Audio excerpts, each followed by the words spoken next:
where we misuse resources and practices. Power by the spirit to be facing systems so that generation becomes just given in Christ's name we are praying.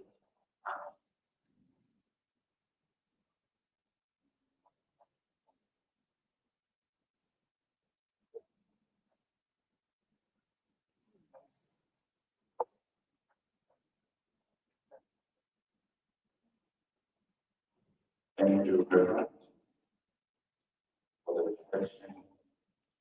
For those that are faith, faith leaders are very important. Many years ago, some of the faith leaders are touching my dad. They are the ones with my government. They realize that there's no voice for faith discussion. And the faith leaders started the time. They have the people done. And that's how we get. So this is the time I was started. And very advice. And it took them all obligation as society, and spiritual obligation. Different faiths, so it's not restricted. Colleagues, at this point, just panel for the day.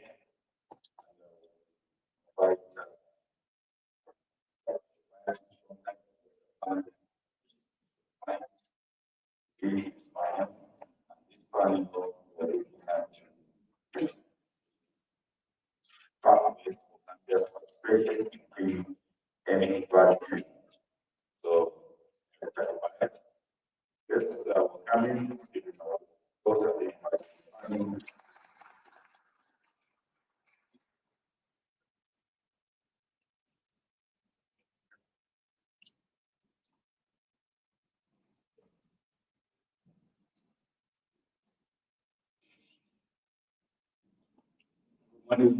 Getting attention.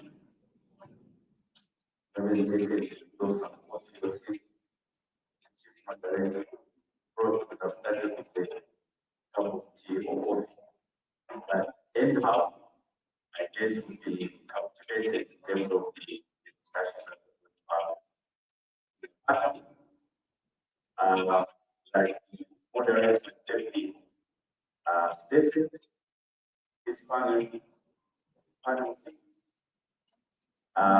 discussed a topic which is a big interest for Zambia as a mining jurisdiction. The topic will discuss participation and clean energy and Zambia's role in the energy transition agenda. As you may be aware, the global position as big is renewable energy as it were, and decarbonization. This session, we will explore possibilities for now Zambia in strategic position itself within the global battery and clean energy supply chain. Obviously, the country needs to leverage from its abundant critical elements such as copper, cobalt, manganese, etc. So in time, we will delve into opportunities that are available for Zambia in terms of local beneficiation, regional collaboration, and obviously technological transfer. As you may be aware, Zambia and DRC signed a memorandum in which the two countries would want to undertake 3 years battery manufacturing between Katanga and Indaba.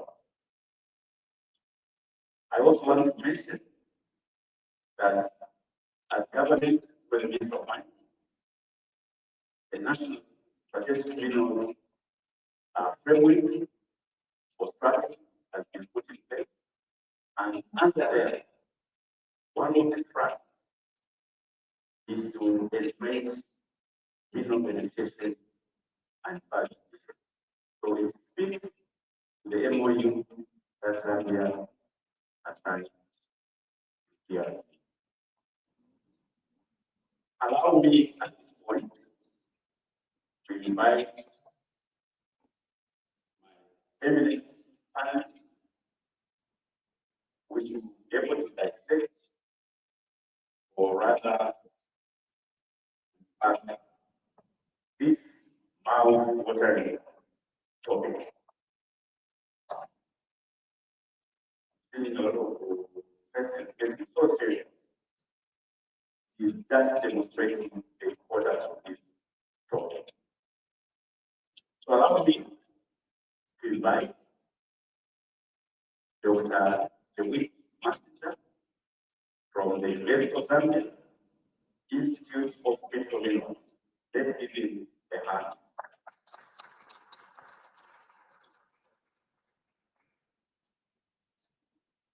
My second panelist, I want to have Zambia and a set of comments representative.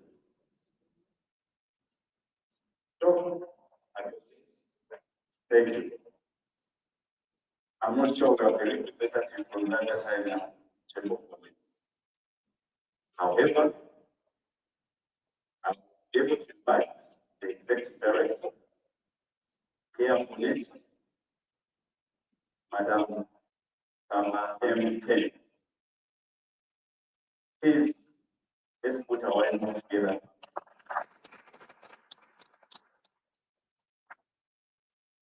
The next panelist is Mr. Emmanuel Indaba from the Zambia Chamber of Commerce and Industry, in short, that kindly give him a hand.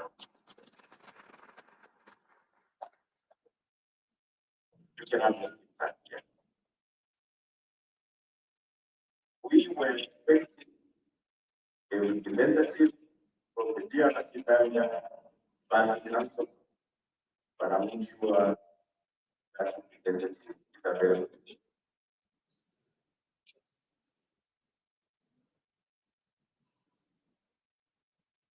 Okay.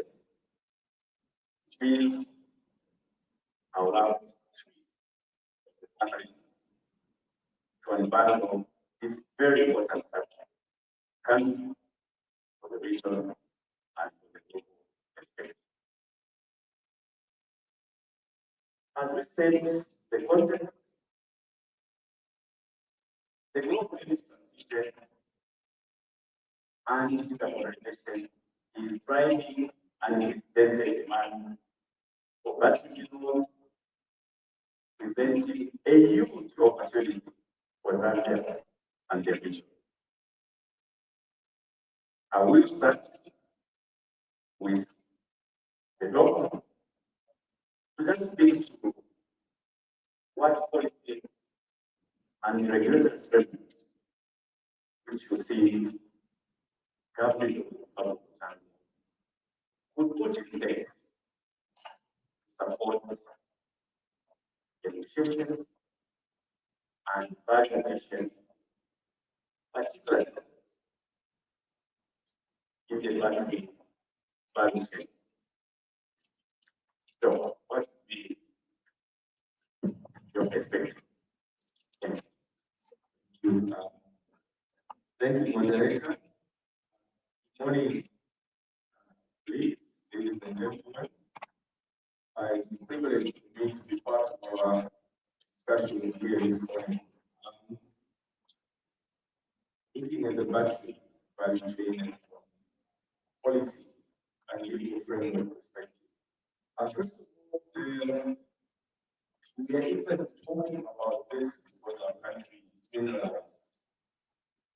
And particularly so with regard to battery minerals value chain. As well as indicated quite correctly, we do have quite significant resources. Lithium, manganese, cobalt, lithium, we discovering lithium all over the place, graphite, and others, including, of course, well-known copper. Now, that our country has been mining at commercial scales for over 100 years. We could ask the question, what have we been able to achieve as a nation in terms of industrialization of copper? And what is it that we will do differently with regard to this new opportunity that we now have when we're looking at from a legal perspective, there are a number of things that we need, I would suggest that as a country we need to have. One of them relates to, first of all, the issue of identifying our main resource base, and I must give government credit for work that they do in terms of geological system. Because that will give us a feel of where the resources are, and hopefully the quantum thereof. So that gives us a space. We don't know what to do, plan or optimize its utilization.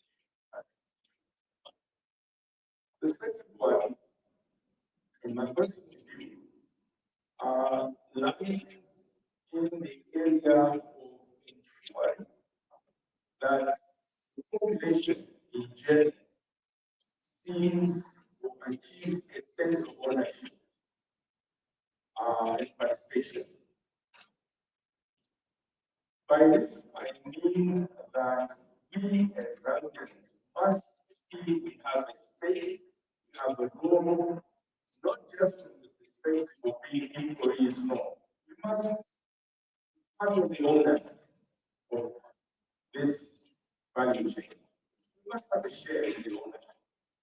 Now, I recognize that the regulatory framework as it currently stands is not a barrier in that direction.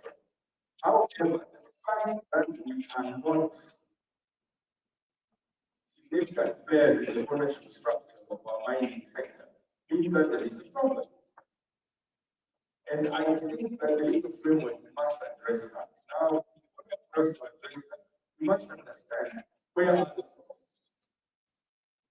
From my perspective, mining, gold mining, functions on three principles. That's first of all. By the way, at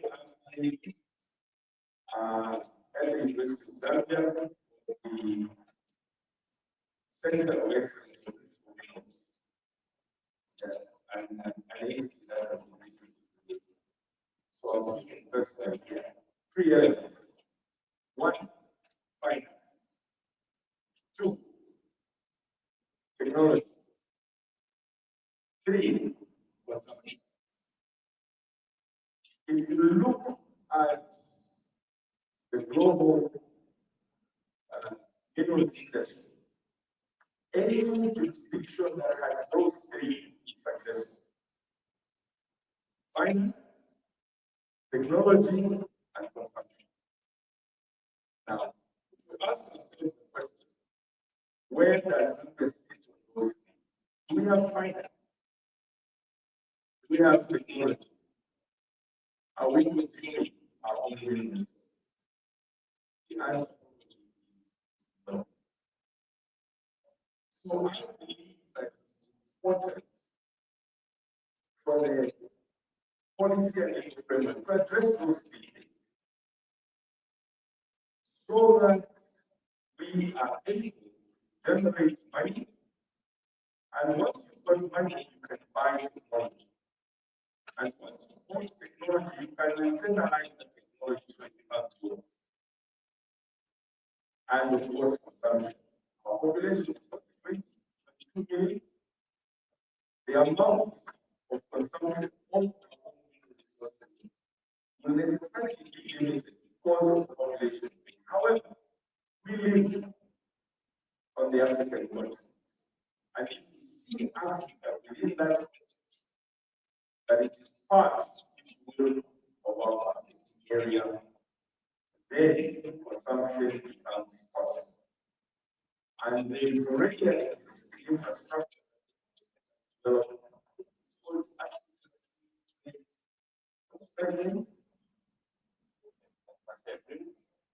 Yeah, that entity can create the market for us. So our government has addressed this now. It's interesting to note that on the financial basis, correct me if I'm wrong, we have a stock market here in Zambia, basically in South. I don't know what the capitalization of that stock market is. However, I understand that the Cameroon stock exchange is in Europe, around here. And I am aware that we want to raise finance from there, run projects here. How many people live in one? About the same population as Lusaka. But here, for them to have a larger stock market than we have, means they've done something right as far as the policy and legal framework is concerned. So we need to establish a stock exchange here that is big enough to be able to fight in the mining value chain. Those develop from being a big and shallow operation up to medium and then large operation. We need to have money which can support mining projects. Now, it is clear that mining projects fundamentally take a long time to mature. For example, a large copper mining project, and I will stop them, might take 5, 10, 15 years to mature. So it's a long term investment. You put money, you have to take some time to get the returns from that. So there is a need to look at that aspect. Now, when that is done, then you would see that that can become players, owners, and so on. And when the duty is really here. So any revenue that you generate from our ownership will be reinvested. And when that happens, our economy will grow because we are local owners. Now, I do understand that to get there will require not something that can be done overnight, but I believe in terms of vision that those are the sorts of things we need to think about. Stop being bystanders, be participants and owners in the structure. The legal framework can help drive us in that direction. Thank you very much. I think you brought the eyes, I think, clear the issues that have been put on the table. And now move on to the simple fund, just to write. What do you think would be the policy and legal framework that Zambia needs so that we can stimulate investment in local communication? Your take, madam. Thank you very much. Good morning once again. And I must mention that for us as an organization, our interest is environmental climate change and also helping communities to understand these policy processes that we're talking about. So I think we need to highlight the countries where the energy transition is happening and why it also related as you may be aware, which was adopted by the United Nations in 1992. And in 2015, the Paris Agreement was adopted. So under the Paris Agreement, the goal is to reduce carbon emissions in living as it is right now, so now we are looking at what are the solutions reducing the carbon emission. So if you look at the energy transition, it's basically talking about moving away from the use of coal and energy. So there are two aspects here when we talk about the transition. There's the transition from say where you are starting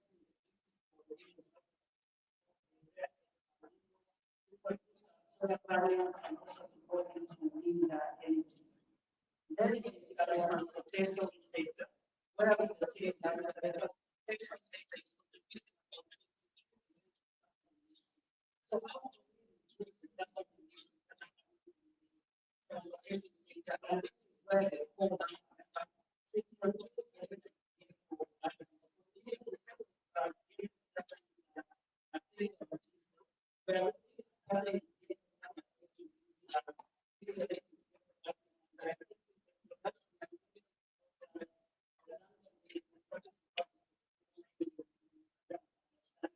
having this is because we are looking at the region, Zambia is a lot of these critical minerals. So in terms of the policies, because now the energy transition is something that is being discussed, especially in United Nations and interested parties. Countries that are about these critical minerals are already coming up with strategies, and Zambia supports the national critical mineral strategy. I think this one is running from 2024 to 2028. And then at Africa, and now this is already from Zambia and DRC, you can see that on the popular side is giving a one-stop order for starting infrastructure, which is the so we are seeing that once these constructed, it's going to go at something DRC in terms of transporting infrastructure. Although it being based in dollar, I think maybe this will speak to the interforeign conversation that we had yesterday. So I think they have strategy.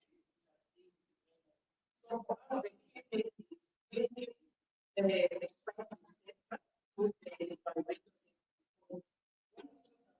Because when we talk about just how are the communities that and it's where the communities are coming to, where how are they going to be protected from issues of pollution, like already most places like these are coming to, you find that communities are not benefiting. So the issue was not just like the but also human rights and the human rights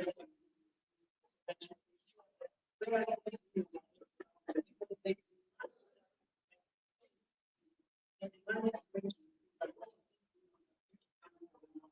sub-Saharan. So I think what is most important is also what is where that concerns the Zambia mining Indaba becomes very important because we need to explore this information to bring it down to the people who will begin to see the demand for lithium, the demand for nickel, and the demand for copper. So yesterday, I think that in terms of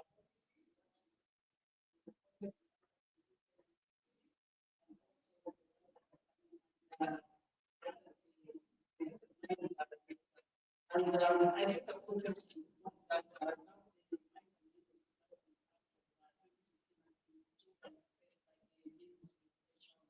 and that so one of the things that the Zambia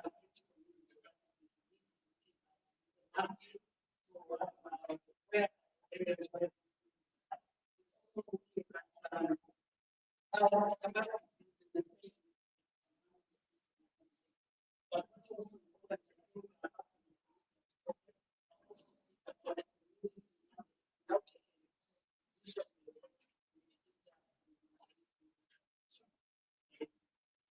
Thank you very much. The sector, what is your perspective from you so much. For us, Zambia is always an industry, just to be aware of the impact, which is really the issues of the foreign sector. We do that by making sure that the business environment is conducive for them. Right.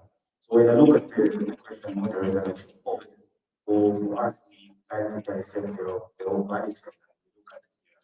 We look at and I especially in terms of local participation and also supporting the manufacturing base. When you look at local participation, we are not doing so well in Zambia in terms of us in the mining sector and the mining industry. Therefore, local content on the conversations come to the we need to make sure that we have the local content provisions for us to enable local participation in the mining. It's very much critical. I know in the conversations around sometimes development programs and how we can enhance capacity our suppliers, but we are also aware that there are all those there are other suppliers that are able to really participate in the value chain. So local content is so much critical for us to move forward in this regard. There is also another aspect that we look at from the private sector. Right now, it's a huge challenge in the subsector, especially in the manufacturing value chain of copper cables. You will find that the availability of resources and raw materials going to those manufacturing processes is quite scarce. But we are talking about production capacity of 800,000 metric tons. But when you ask local producers and manufacturers, the raw materials available to support their production processes, it's another conversation. So we need to make sure that we have resources available, and that means an aspect of having what we can strategic minerals. And public has been having conversations around that. That's the chamber of quite active in making sure that those conversations works around establishing strategic minerals so that we enable them to make raw materials for right now. It might be cheaper for me to get, let's say, copper cables from Tanzania, it's enough, quite expensive to source them. So we are from the chamber recording quite a number of companies from the private sector in terms of them expanding and accessing because the prices might be higher than the imported product. So availability of raw materials is very much critical for us. But not just that, again, there's another element to that, this aspect of how prices being determined. Most of them do complain to say, why are you exactly like when you are trying to raw materials? The prices are stuck or price with the landlord still manufacturing price. So that's a conversation we need to have and accept that no for us to really get the benefits and make sure that our value is promoted. So for us, those beautiful areas are quite important. We have really move forward.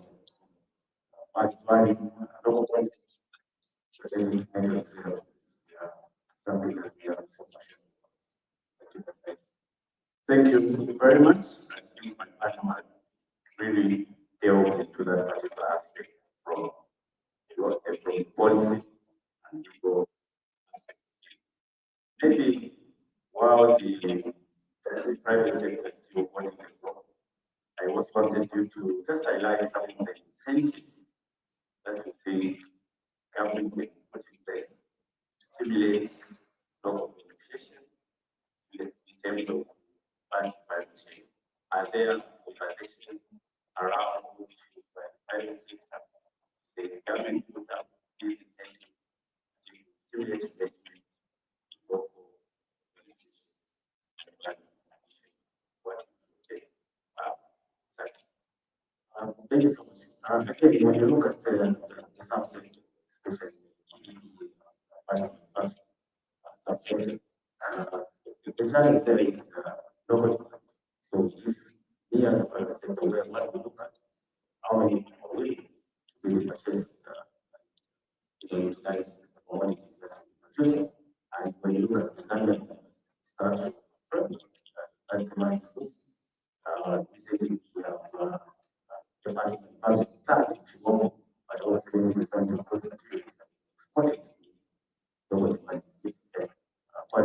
demand is there, but local demand is not there. And remember, government is the largest part. There is an initiative for government to say, we need to go ahead, but product that we produce, that's the market rate, and that is the step. Private sector, we're looking at the market and government coming to the conversation. Government is satisfied if there is willingness for government to create the market for the private sector. Of course, it's not really compared to advantage in terms of global location, access to global countries. That's the huge market.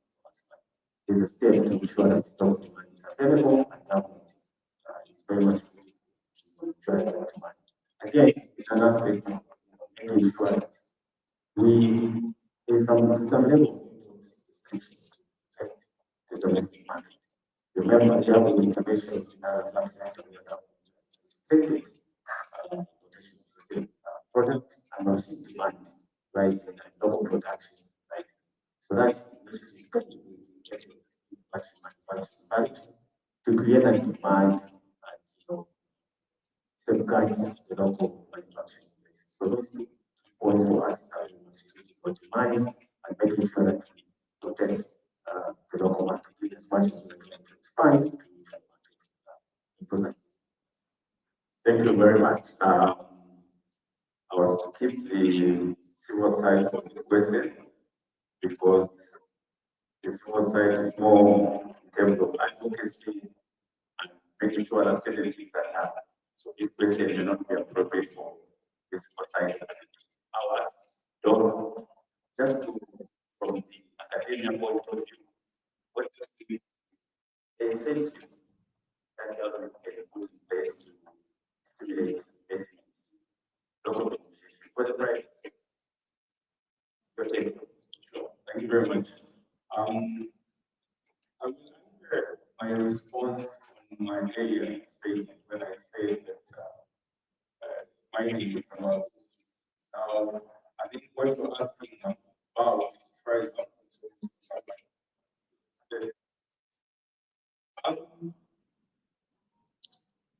fundamentally, our market is small. If you look at our market, it's small.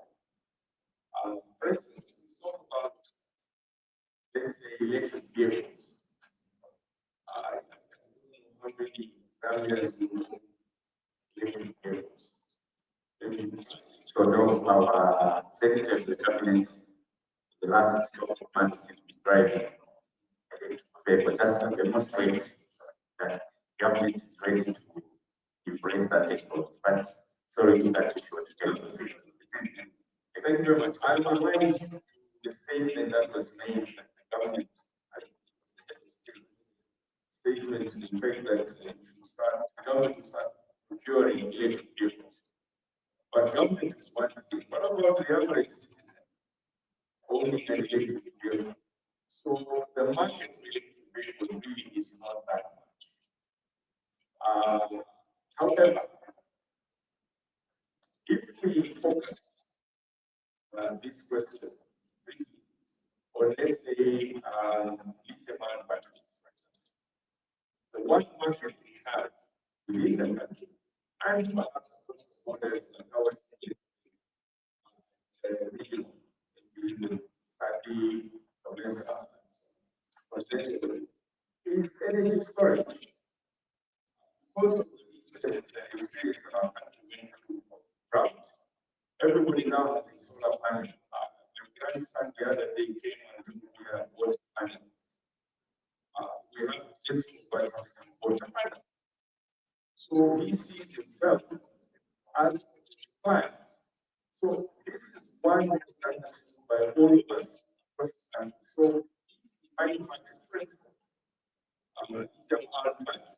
energy storage, we will have a local market, for example. And it is interesting that to facilitate that process, the government actually made a pronouncement. They say tax on these solar panel and renewable energy gadgets would be reduced. It's not to drop altogether. So you see that there was this government statement that has resulted in my grandson being able to buy a car. So clearly, there can be a positive effect in that direction. So there is a very important role that government has to create the incentive that our moderator is speaking about and now our current mining value chain in this country consists essentially of miners who dig the minerals out of the ground, package them, and essentially export them raw. If you ask these miners, why are you not value adding? The general response over the years has been, look, we are miners, we are not manufacturers. So don't ask us to manufacture. We came here, and when we were signing our license with ZDA or whatever, it's mining. So how do you convert these miners into people who are going to go down the value chain? The best thing would be to attract those who are in that part of the value chain from outside Zambia to come here. Now, if you look at the middle value chain, it is very long, really quite complex. There are folks who are or businesses who are involved in the backward integration of the value chain, meaning those who supply input materials into the production of minerals. So folks who make front-end orders really great. The folks who make geological equipment and so on, that is part of the value chain. How do you attract those folks here? That's why I cross examination.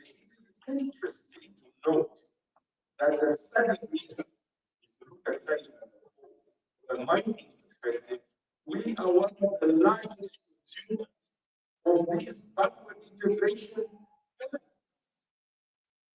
One of the largest, as a whole. And if not the largest, but all of these input equipment is consumed here. But you find that the folks manufacture front-end loaders, Caterpillar and Volvo, they are in their villages.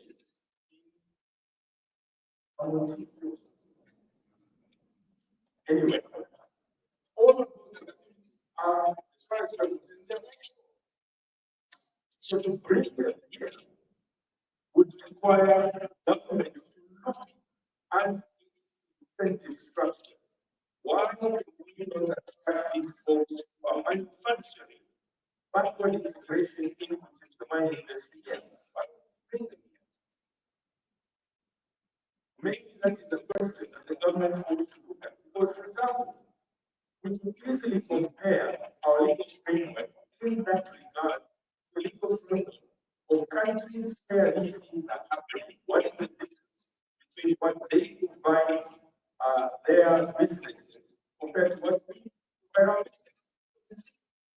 The business person who has 10 quarter in their pocket and says, look, I want to turn my 10 quarter into 1,000 quarter. I don't think he really cares where that is going to happen from. Whether it happens in his village in Mansa, or in his village in Shango, or doesn't matter. As long as that 10 quarter is transformed into 1,000 quarter. That's the businessman's perspective. Now, in order for him to make a decision where to invest, he looks at the conditions. If I invest my 10 quarter, what are the risks and the chances that 10 quarter will not come back? Is it tax? Is it the security situation? Is it the resource base? So we need to look at those things. What I'm trying to get at is that it requires a thorough thinking, but it is a question that we must answer. If we expect our value chain to be extended into but we are starting off in a position of advantage because we have a diverse mineral resource base in our country. So we're starting off well. So that guy who's going to take question, think about that. Then you ask yourself the question, how do I bring the money in? What are the rules about, for example, stock exchange? What are the rules about internalization, all of those things that need to be discussed. Now, that's one part of the value. Secondly, the mining side. Zambia knows about mining, so we're doing well. We're history, we're understanding, we're doing well the skill base. We've been mining, as I said, for 100 years, so we have the skills. But start looking at the renewable energy, critical mineral value chain. And incidentally, the definition of the word critical minerals is also not the same in every country. It varies depending on where the economy and the direction of that country is. So what you may call a critical mineral, other countries may not call it critical mineral. For instance, iron is not considered a critical mineral in this country. I don't think it exists in our list of critical minerals. And yet, iron is the fundamental building block of all modern civilizations. Everything. We consume, for example, a million tons of iron. The next item is polymer. We consume maybe 300,000 or 400,000 tons of iron. And then base metal, 300,000 tons, and then everything else is insignificant. So the big one is iron. You need iron infrastructure, bridges, etc. Right? So depending on where you are, your definition of varies. So we've got quite a bit in the mining. Now if you look down the value chain, right? Finished products. What are we doing here in our country? The big one is copper, right? For us. Who processes copper into finished products for domestic consumption? We produce 800,000 tons last year, 3 million this year. The big one is cement. Yes. How big is cement? 40,000 tons a year. Sometimes that's 800,000 million tons. That's kind of fraction. And how much copper, finished copper, are we importing? So there is an opportunity. Then, of course, we have others like family, impact, and so on, etc. But if we add all of those, I'm sure there's still less in terms of copper consumption than 100,000 out of the million.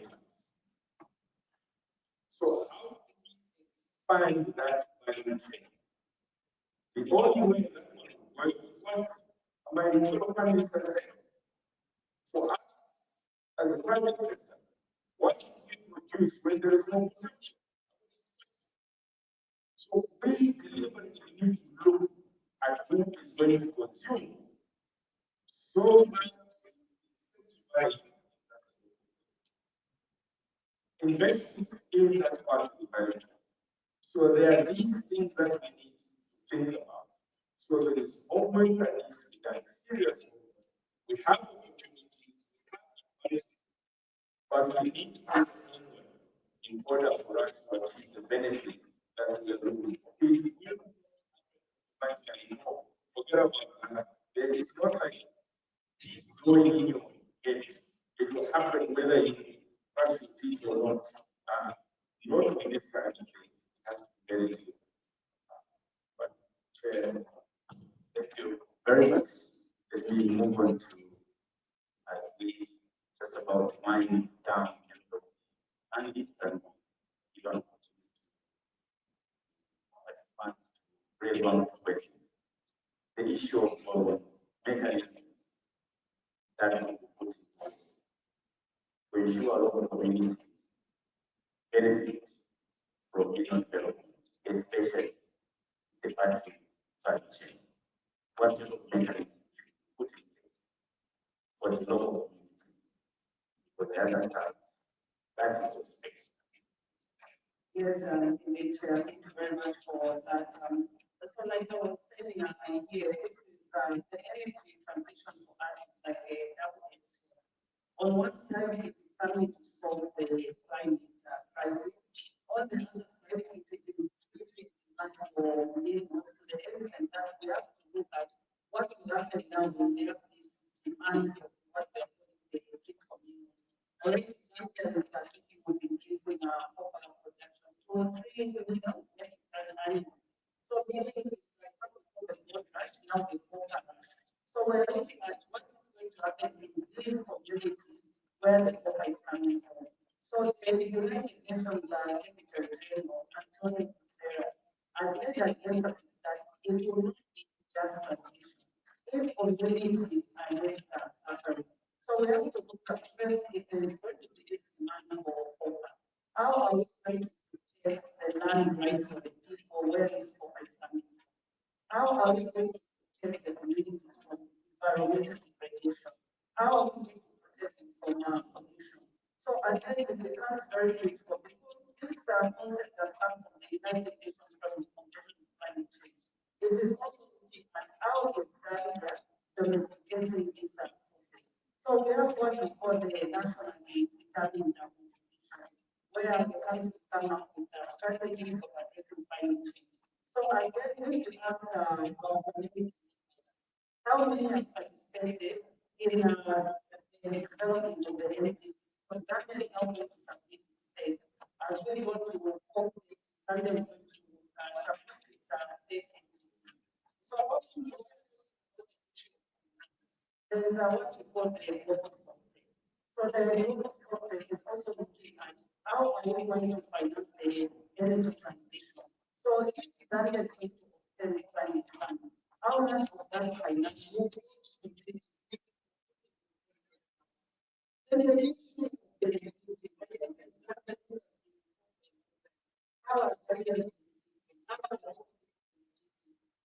I have always studied that not just for us to be a mind for them that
Thank you very much. This is quite amazing. I think 10 minutes is already done. But like I said in my preamble, this has been a very mouth-watering conversation. But allow me, as the moderator, just to maybe ask the participants to raise just 2 questions, so that the panel can quickly address. Unfortunately, the law that has been put in place by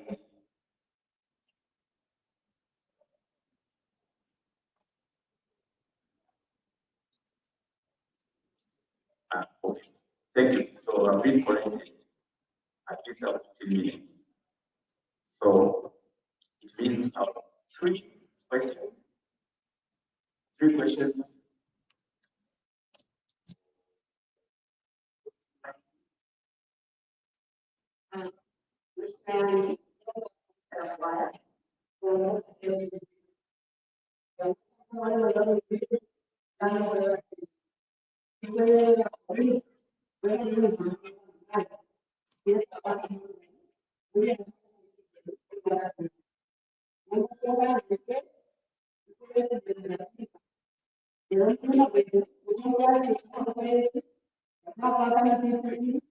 Nakalila wakulisa waisatu chitaku drive kichakisha waisatu mapaa kwa ndio ndeleta kama so today is so clear ukwafirisha watakuja kwa hapa ifwe sani ya mmoja sani ya mmoja wala sani ya mwana kwa hivyo mwana.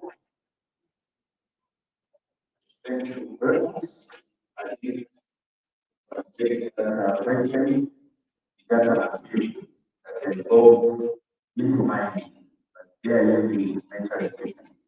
So the one who ask, they're asking for government candidacy, how they can support the women to extract civil.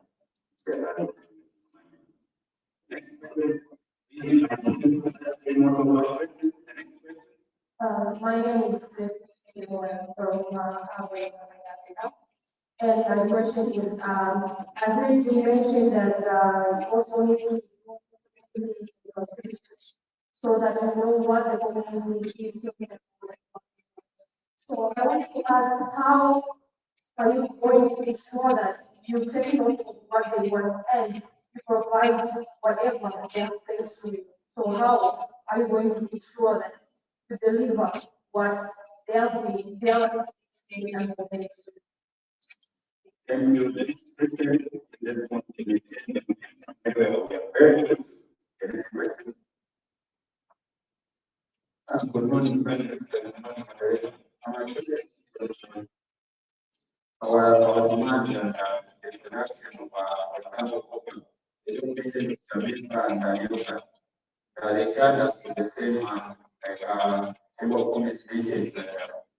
The surprise is over for these companies somehow unfair on their side. They are able to get the raw materials at the right price. It's cheaper for me to buy a copper cable from South Africa than a Zambia cable. The lower what you get from Zambia. So, what are the choices that we need to be looking at for us to make the copper available for Zambia and Africa? Because they say our copper for the next maybe 3 or 4 years has been already sold out. They cannot even access the same copper that we see passing on the track. So how can the local companies be able to access that? The government needs to put in delivery policies with a certain percentage of copper to remain in Zambia at the right price, not to sell copper and that is Zambia in the other end of the price. Thank you for being very good. The next question. Good morning, my name is Daniel. I am from the state of Zambia. The district is so managed by Komai. And now we have this discussion from Swahili. I will observed that our people are afraid to concentrate on this energy sector. Or even in the sense that there is no visual benefit of the Komai. At the same time, we have a new setup of solar which also comes challenges where our people are facing displacement, their lives are suffering even to very much. And what benefits do you suggest, especially if it goes to job? What benefits do you suggest can be beneficial to this community? Because if we measure it energy at that level, I believe energy requires that term, and our people still have time to harness the energy. And the establishment of information, is it not possible that the government can instruct, practically a policy that as they working the solar they focus on that which is produced at the ground level, and then they can contribute as contribution. Thank you. Maybe the last.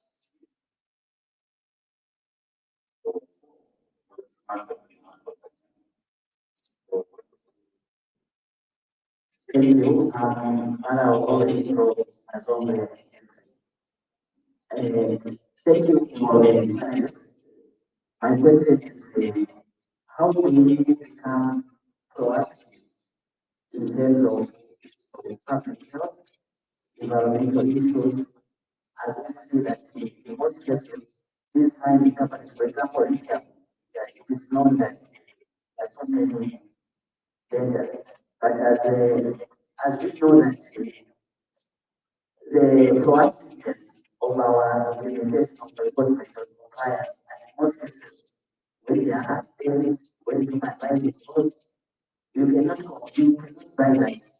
And it is for one thing to order intervention so that you can provide, but how to enhance human industry and to become proactive, coming up with practical solutions in terms of public health and environmental issues that always come in the form of young now in all sectors, I submit.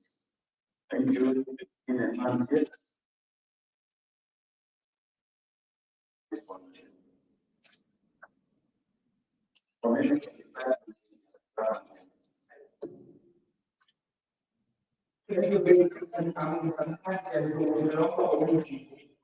I bounced back in our own reality because our as we can come that when we are attached to this, we will not just say how to be but people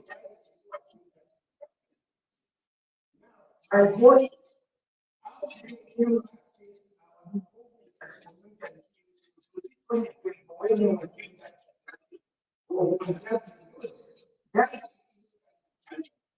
that is also give us a thank you. So maybe go outside. Those two, let's see.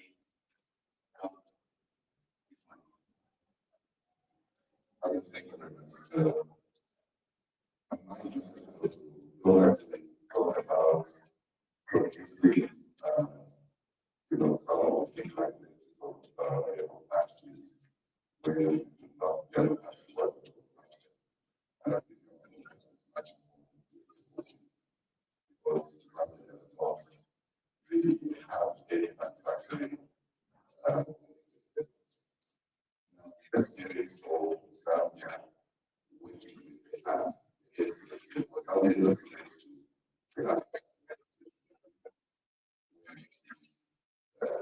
we must create Africa that create the Africa. So this is an opportunity in Zambia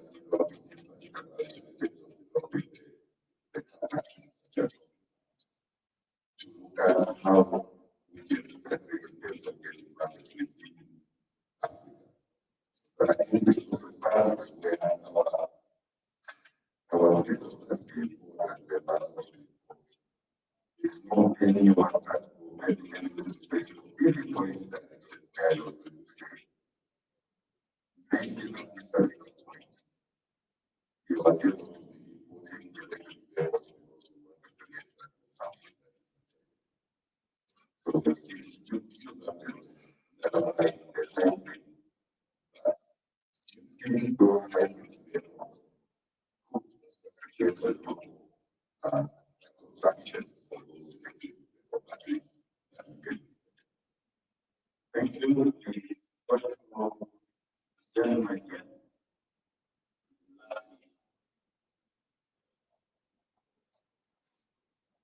Thank you so much. I'm just very happy to surrender. And my question will go to Chiba Police. Sir, like you mentioned about medicine of raw materials. And indeed, I support you. We have a lot of raw materials in Zambia. Like I can give an example of gold and the other minerals like manganese.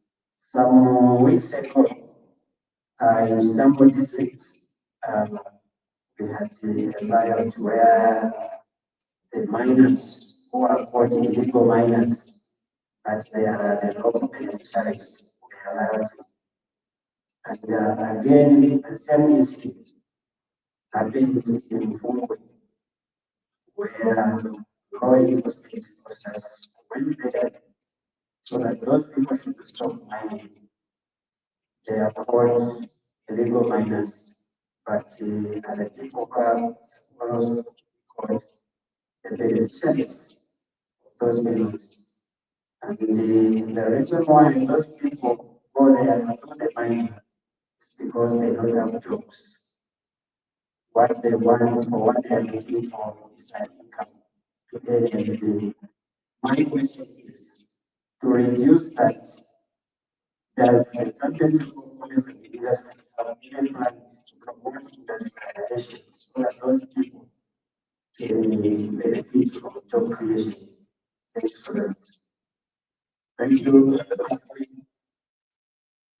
you.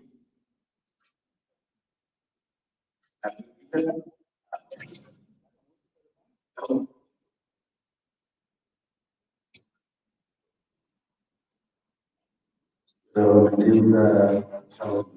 The experience in acceleration due to geopolitical which has been triggered by USA. And you can look at it that China is pushing for very well. America is pushing for global oil. Now, as a country, how do we position ourselves? These are the countries that are actually physically looking for economy and we have this opportunity. So how do we position ourselves so that we benefit from all the countries that are still likely, of course, as countries that we together as a economy, especially though how we position ourselves so that we can benefit from all countries. Thank you. Let me use my expression to gentlemen. Thank you so much. My name is Mobile Exchange. My question is actually connected to articulation of comments. I want to say this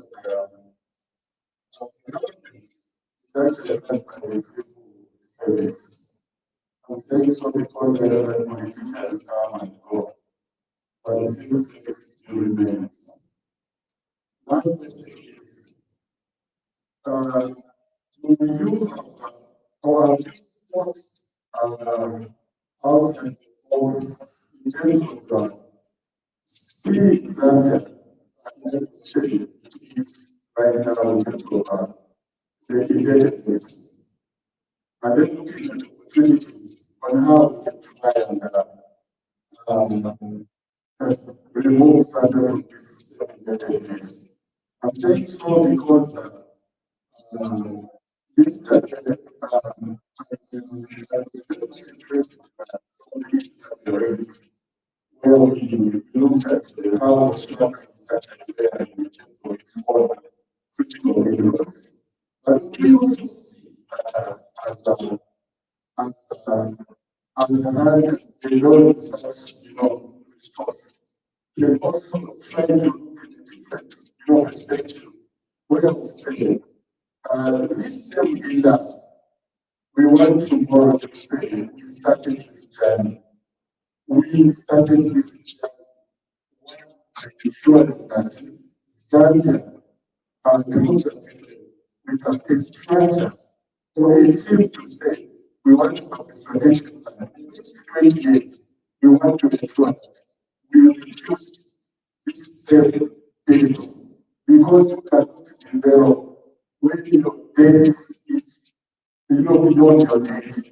So I also believe that even as we are doing this, can we also see and even from both the government and start looking into that direction to say we really want to see that through the gold mines that have been recently, discovered.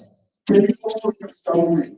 So we say the next 20 years, we want to see Zambia becoming a debt-free country. We need to look at those areas. Thank you. Thank you very much. I think they're giving working growth on the floor.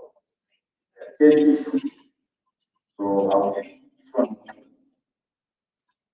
at least 1.5 million so that any pressing issue that can be brought to the floor in the interest of time.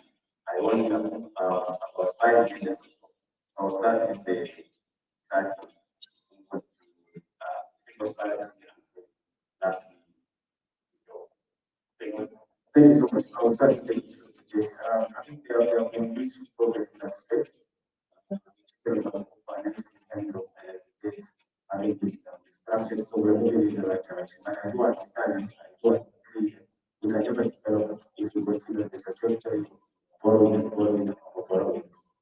That does affect productivity and also affect the rates that can lead to.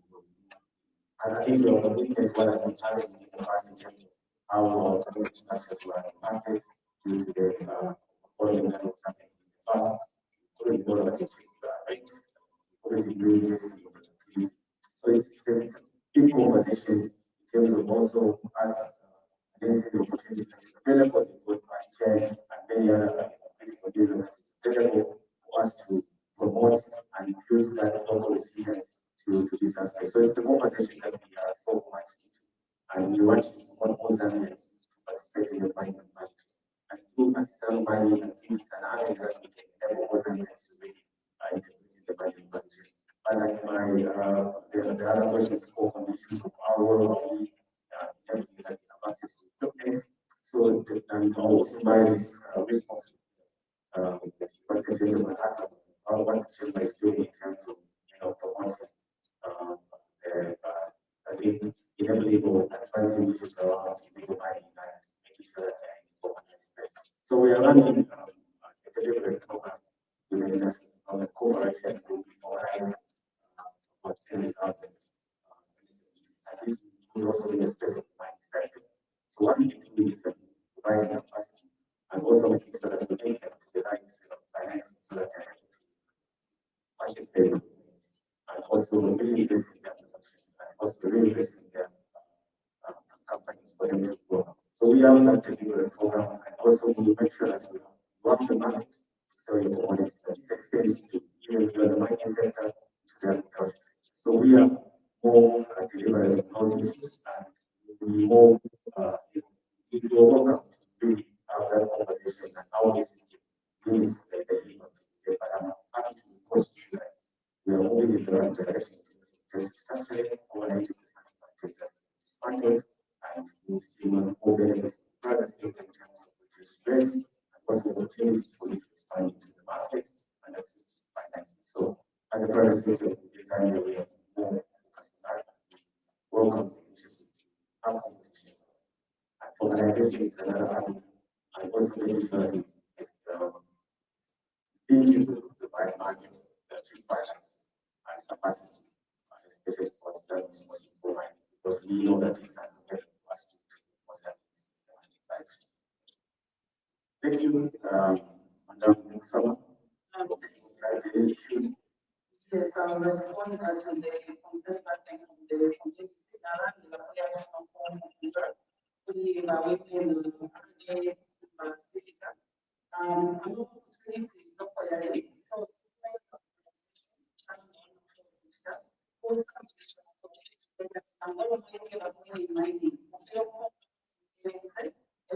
data for me, so you can kind of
so usually the participation if you look at the way that we also make it done in platforms. For example, like the way that it's if you look at it's what they say on economic economy behind this problem. So as communities, you can participate in this structure by for the time it starts with the one it is the one communities. Then it goes to the district that developing community committees and then to the progress and then action. So I think it's very important as young people also communities that you know which platforms are available and guide tools. Also, if you're living in communities where you can come together because our work as a society Africans is just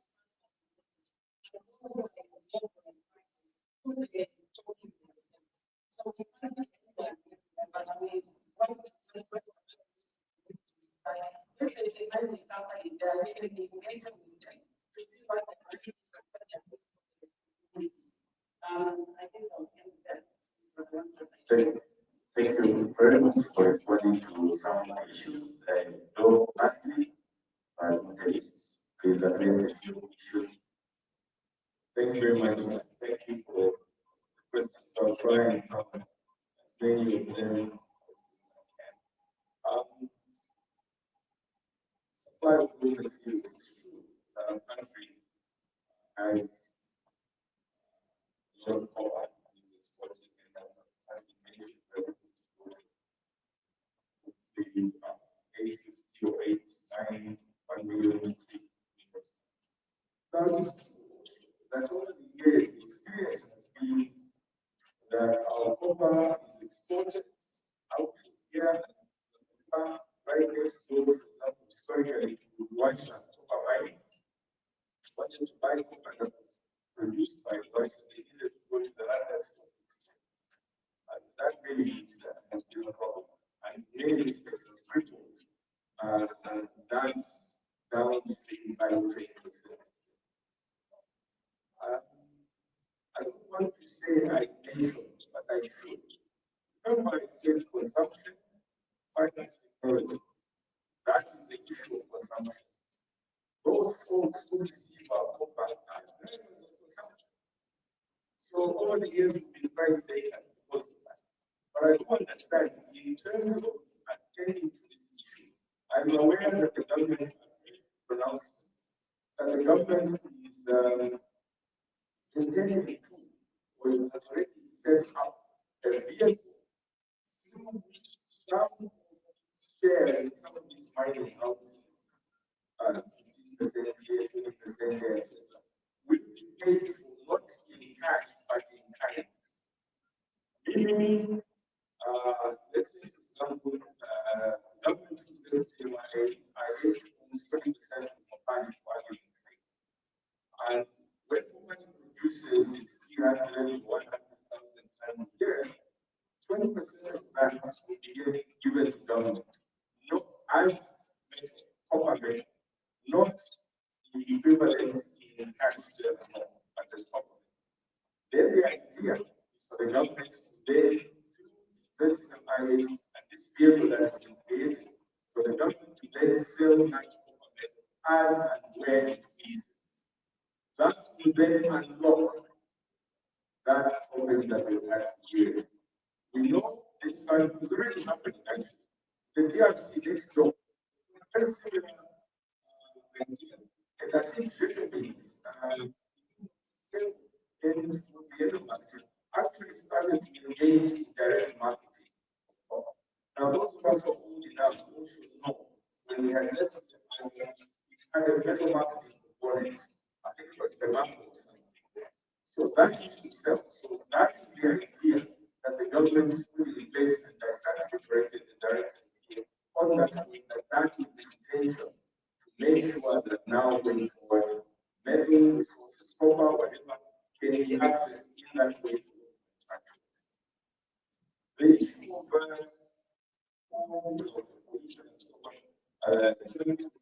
local banking started that way.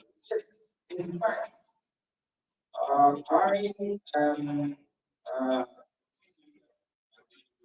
research group that is looking at production of electric vehicle batteries. And we have produced one. We have designed first principle local production. We now have something available. Our own. So our intention is something that particular battery after whether things have been done and the local energy storage perspective. So yes, we will attend to that. With all the implications of that, what I'm doing for. The issue of becoming proactive is respect. And I just mentioned that how that's pertaining to the mining industry. And associated with that, what is that doing with public health? In fact, there is an act on occupational health and safety. The act of 2010 thereabout. It talks to health issues. So if there is enforced administration, so let me finish my thoughts. Because this question is very important. The issue of health in the mining sector is crucial because mining are active population service, they should be healthy, but they need to follow the rules. You cannot, for example, be mining silica, and I don't really want to frighten you, but silica can lead to silicosis, which is a very serious health-related problem. So if you're aware that that's what you're doing, please respond to the health management provisions of the country. So that is important. And as my colleague mentioned, where the appropriate PPE and all the rest, we want to help them so that we can carry on contributing to our country. The issue of making sure that consumers participate in local manufacturing in the middle value chain. The answer to that outstep is simple. If you look at how stock exchanges function, big ones in mature economies, people participate in all parts of the sector by investing. That's what you go to the stock exchange, for example, buy a share in a company that produces cement or produces oil. So that's an indirect way, but it allows you to invest in a company which is in a sector that you choose. So you participate in that. So that's one way. So if you don't have stock exchange that it is now, people can participate in Airtel, shares in Airtel, etc. But I do also understand the question that we are talking about participating in the actual manufacturing process. Now that's a different question altogether. And I can't say to respond to that one, a lot of work has to be done by the government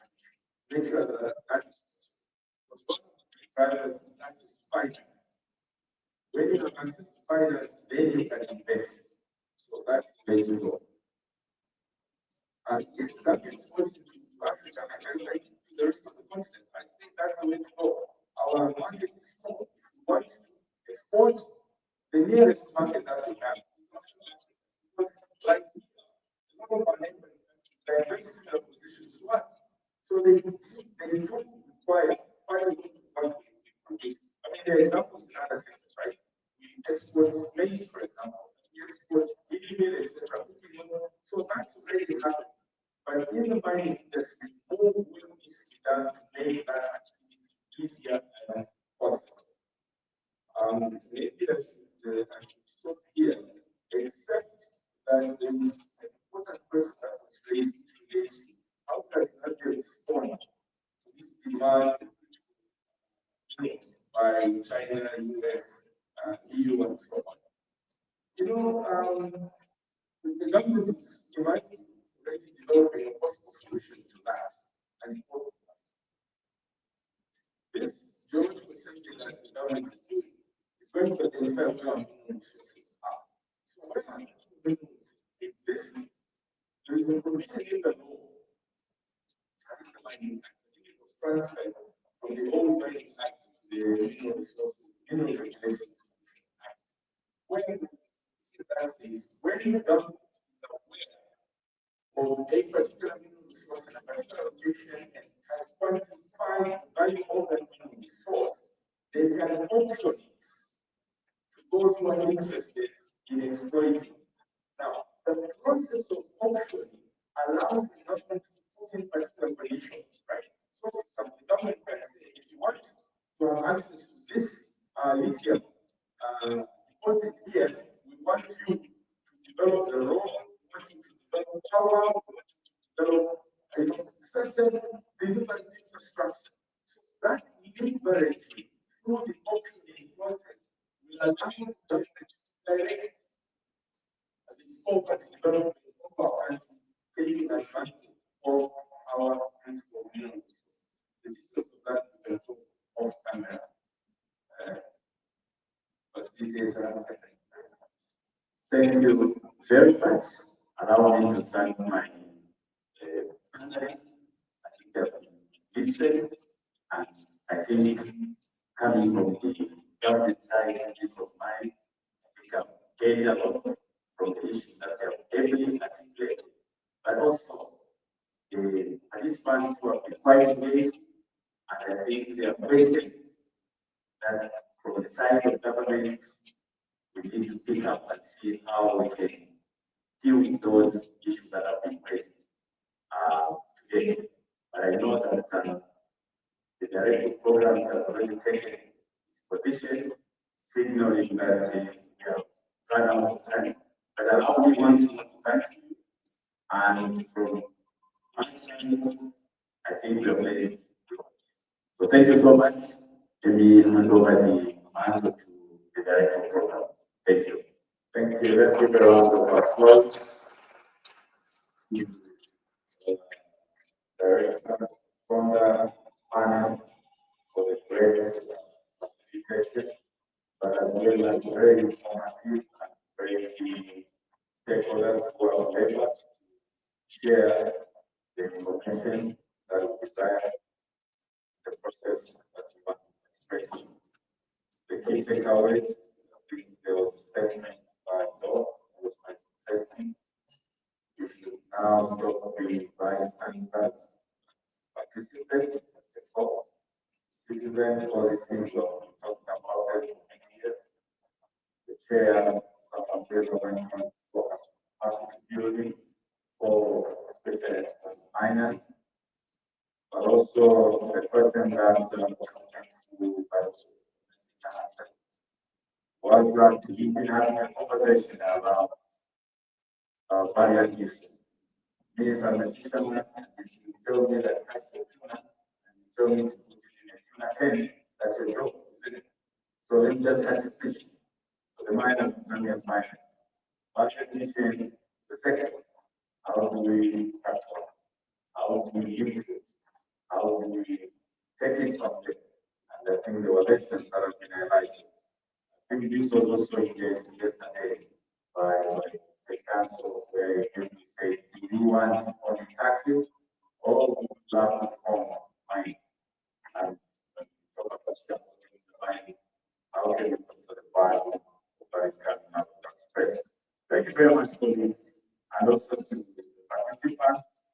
So a lot of times, I think when we allow director to say these the 15 minutes we went from 2 almost 11 minutes. So there's this fact, yes, or the individual, if you have an issue that you think is breaking and you like us to have an attention to it, please write it in labor to put it very clear and right. Isn't it? Labor to put it very clear and right. Then you can stick it there. Then when you're looking at it, if you look at the secretary of the decision, then after the decision, we'll be able to pick some of the key questions that can also guide some of the panel discussion, right? So we may, and also last point in the list, because we want to make you participate more. When you're asking a question, do not make any presentation. Just ask a question. You get it?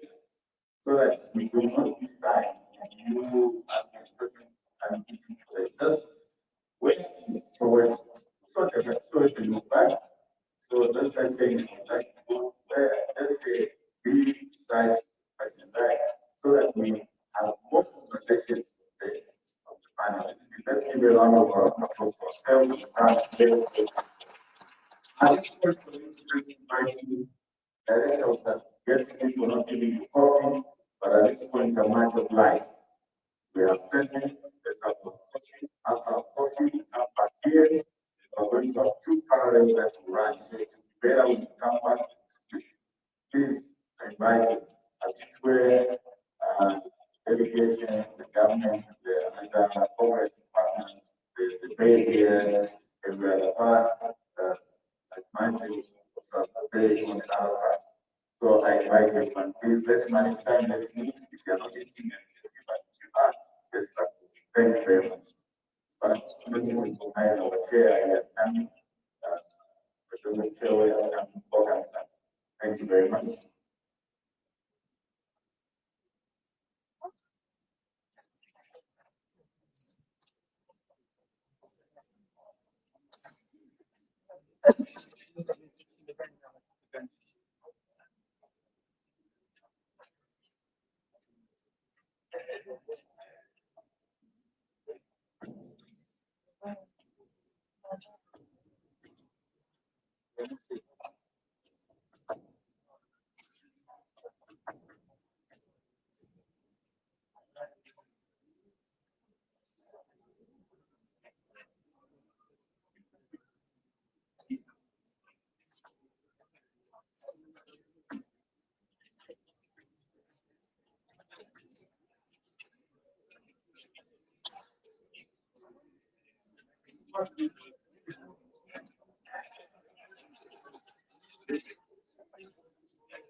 I report that I just want to upload it, and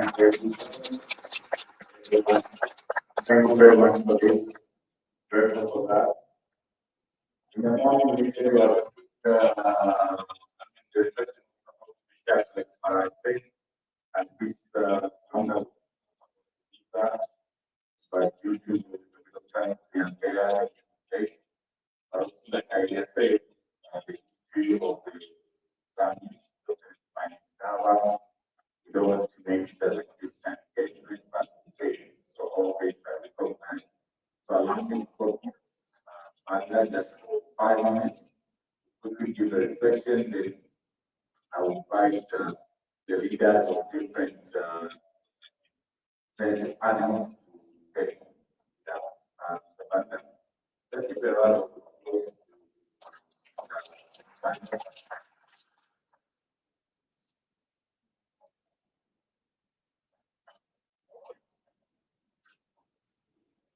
Good morning, everyone. Thank you very much to the moderator. Thank you to the organizers for giving us an opportunity to share our thoughts and reflections as a representative of the Baha'i faith. When I just arrived, I was speaking to my friends from the Center of Environmental Justice, if I'm not mistaken. He was saying he was very curious about the Baha'i faith. He said, what is the Baha'i faith? And in a minute, I'll just share that the Baha'i faith is a religion. It's one of the most recent religions that we have, about 200 years old, so it's not as recent, but it has its roots from Persia, which is today Iran, and its prophet founder is called Baha'u'llah, and that is why today we are called Baha'is. And there is a quote from Baha'u'llah, this quote very briefly for the purpose of this conversation.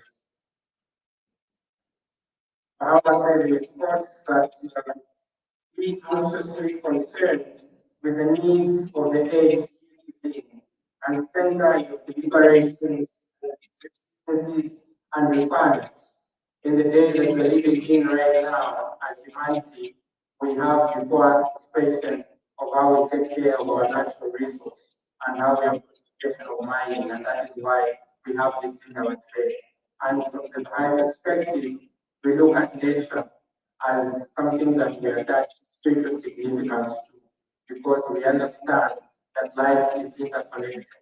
We are connected to nature and our environment that we live in, and therefore it is a requirement that as human beings we take care of our environment. And how do we take care of our environment is by engaging in self-practices when we are doing the mining that is taking place, is by looking at the mineral resource as a gift given to us by God, and so its utilization also should be very prudent. One of the principal teachings of the Baha'i faith is the oneness of God and oneness of religion, oneness of God, oneness of religion, and oneness of humanity. We cannot have this conversation about the environment and natural resource without taking that into consideration, because we know that the environment and the question of the environment and its impact affects the entire globe. The practices that we engage in here in Zambia are going to affect even our neighboring countries in the continent, but even beyond. And so understanding that humanity is one and that all have the duty to serve each other and that we have a duty to engage in some practices, we believe this is not going to be a duty, but a duty that all mankind should engage in and should also participate. I was only given a few minutes of the happy to share more, but in respect to moderate our time of the program, I will continue my remarks here. Thank you very much for the kind attention.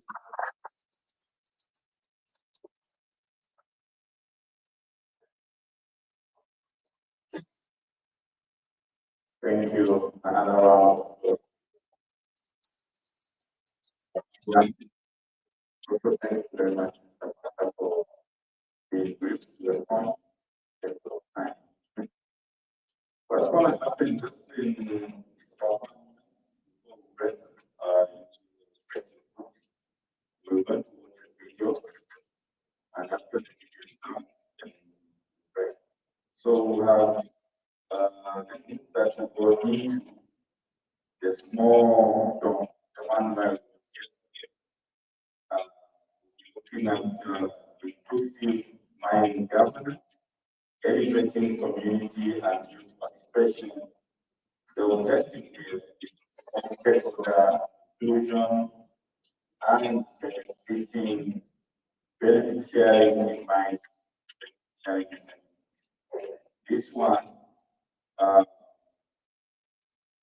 we are looking at part of the panelists, the Honorable Vessel, Chairperson of the Committee on National Economy and Trade and Labor Matters. Then we're looking at Ms.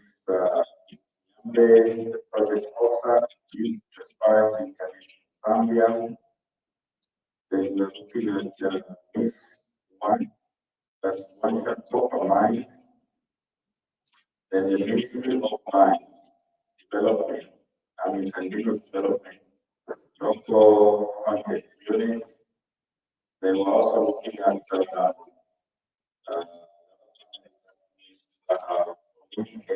here, women in extractive industries, trade and business association in Zambia.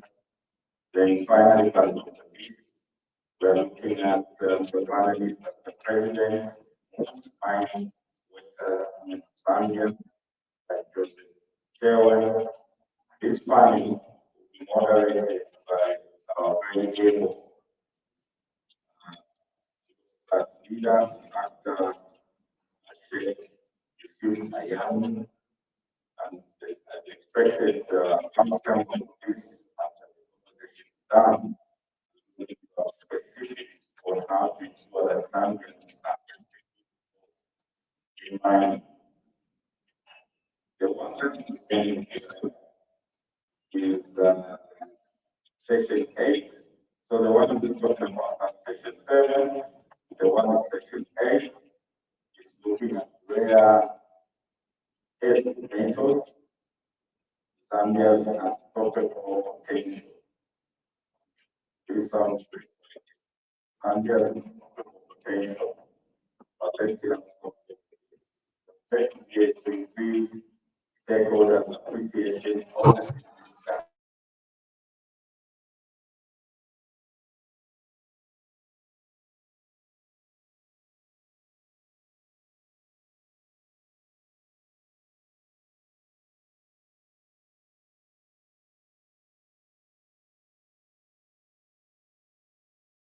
the unit, Mr. Edmond Kandamugasi,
a law-abiding jurisdiction like Zambia, government plays a very important role. And when we talk of government, policies, laws are very important because they're central to against that background, can you share with us the policies and legal provisions that currently exist that are promoting community, youth, and women's participation because we say we want youth in the mining sector? And also, if you can, as you discuss that question, share with us how you think these policies, because you were said yesterday by the representative from the government, that we have good policies, but the problem has been impossibility.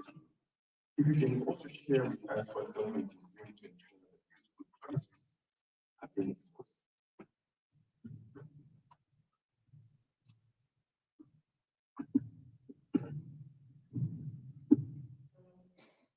Thank you very much, and good morning to you all. It is my pleasure to be here this morning.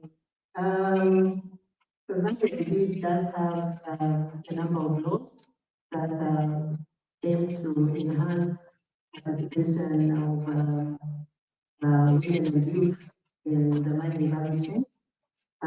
Chiefly, we have the Mines and the Minerals Regulation Commission Act, which was just enacted this year. This is the principle behind licensing and all of those other things. But working together with the Environmental Management Act, this act says that any project before it is commissioned must have consultation, community consultation must take place before any project is approved. Other than that, we also have the National Minerals Development Policy, which empowers, seeks to empower participation of women, youth, basically everyone in the mining value chain, not just through employment, but also through being entrepreneurs, being able to participate in the sector at that level. So the presence of all of these together with the Employment Act, which talks about non-discrimination of women and youth in the mining, just non-discrimination of women and youth when it comes to employment issues. We have very strong legal frameworks to govern participation in the mining sector. The challenge, as you rightly put it, comes when it comes to enforcement of these policies. To make them meaningful, we need to be able to make them more enforceable. And these challenges mostly stem from when it comes to regulatory agencies involved.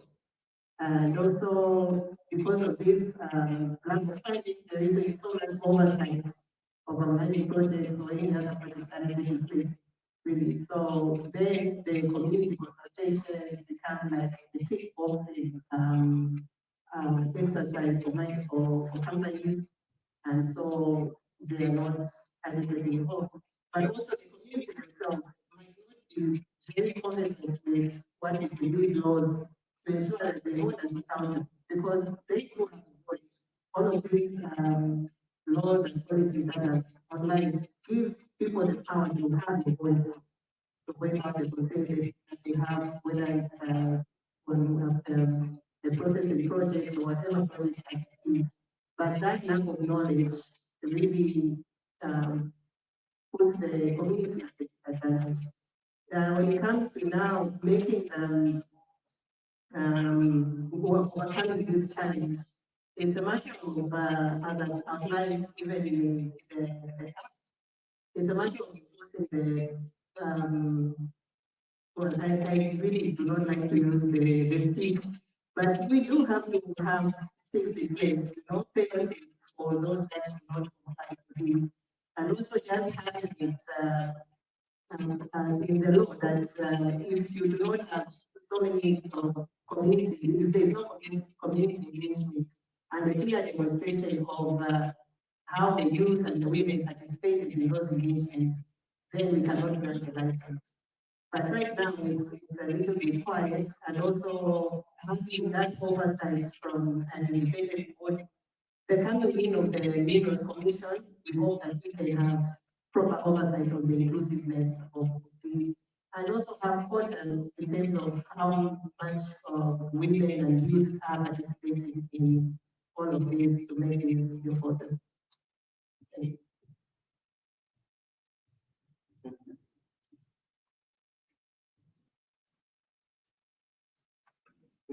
Thank you very much. Thank you very much. Find that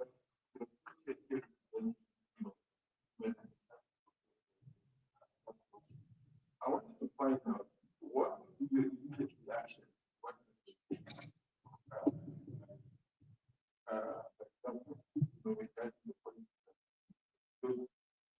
We all want to make sure that people can, you know, your quick reaction, and also as you point to that, the president also want to get your you know, and see how you know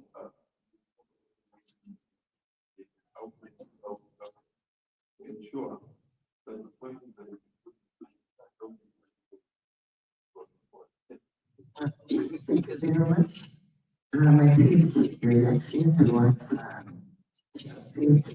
you know, I think it's a matter of identifying the gaps that are there. It's true. We have got very good policies.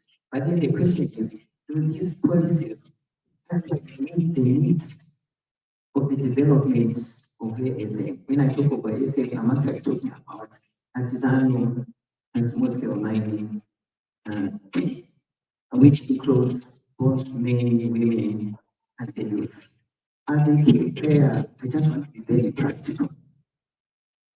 When we look at the mineral development policy, you know, it is a good policy, but then we believe that there are certain things that need to be addressed at the moment that are not being addressed. Mineral development policy, when you look at it, or when you read it, talks about of everything. But we are interested in this product. Because there's no way to develop something without if there's no support, then you cannot develop. We need to talk about something. We are talking about this. So that everything for community is not getting organized and mechanized. At the moment, it's nothing. So that's very strong on our own financial resources. And this really has hindered the development of it. I think the other thing is that at the moment there is no marketing mechanism. It's not there apart from God. But then, mind you, there are so many other minerals that the ASM has got. We have got ASM that I got in mining copper, manganese, gemstones, and development minerals. When I talk about development minerals, I'm actually talking about the clay that evolved as well, and then the clay and sand. There is no marketing mechanism at the moment. But women, no, there's no way to sell. They really have to struggle to find a market. So it is our wish, it is our desire, you know, for the mineral development policy to really address some of these things. I mean, if we need to see the development of ASM adequately and be able to contribute to the economy of that. I think there's also the issue of capacity building. Mind you, there's more informal mining activities than the formal. But then with this aggressive campaign of organization by the government, we'll be able to see a number of informal mining activities turned into formalized mining activities. And those will need training. They will need capacity building.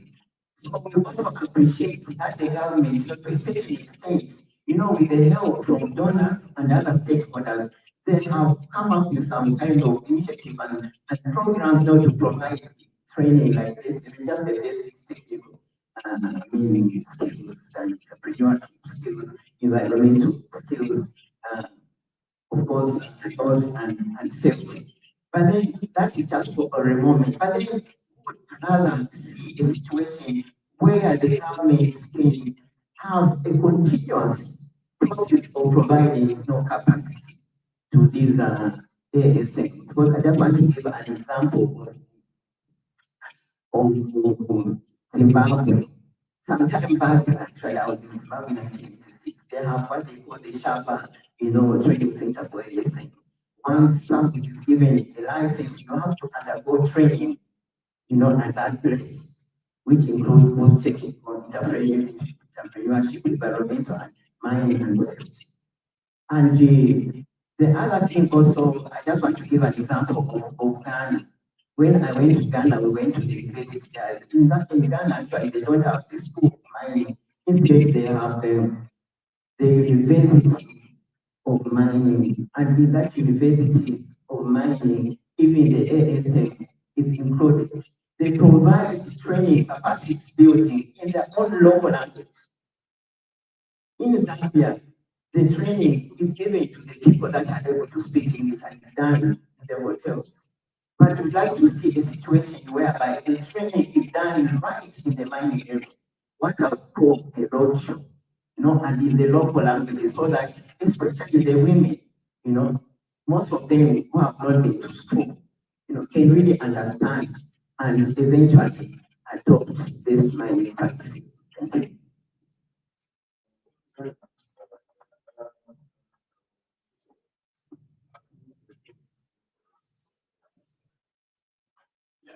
Before I go there, I'll be moderator to say that. And I see here, the women of integrity. Giving us information.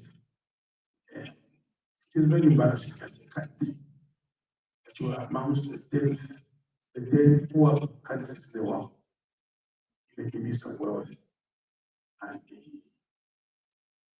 we have certificate orders, degree orders, masters, and PhD citizens failing to take 40 telling them to this company. We are all companies and we need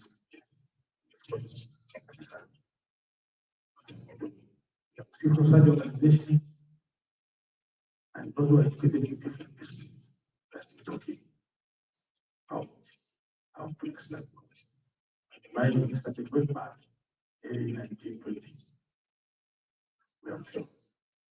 When you not spare, we are consistent in this country. The government has said they are taking the problem. There is a good way. Yesterday, the message that says our doors are open. So it is up to the social organization and the main organization to advocate and convince government on certain agreements that we have and the ministry of strong content to be a series, a number of civil society organizations, the voices are not yet. Where are we? Civil society organizations. We can use that English that we learned. There are those degrees.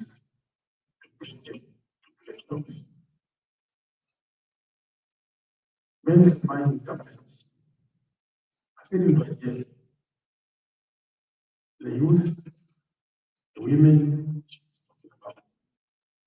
we are educated to approach, for instance, commercial mining. What are you doing? What are your production? What are you doing for the country? In terms of corporate social responsibilities. What are you doing with social organizations? The companies are willing to share. But if we are not going to be there, we will not be invited.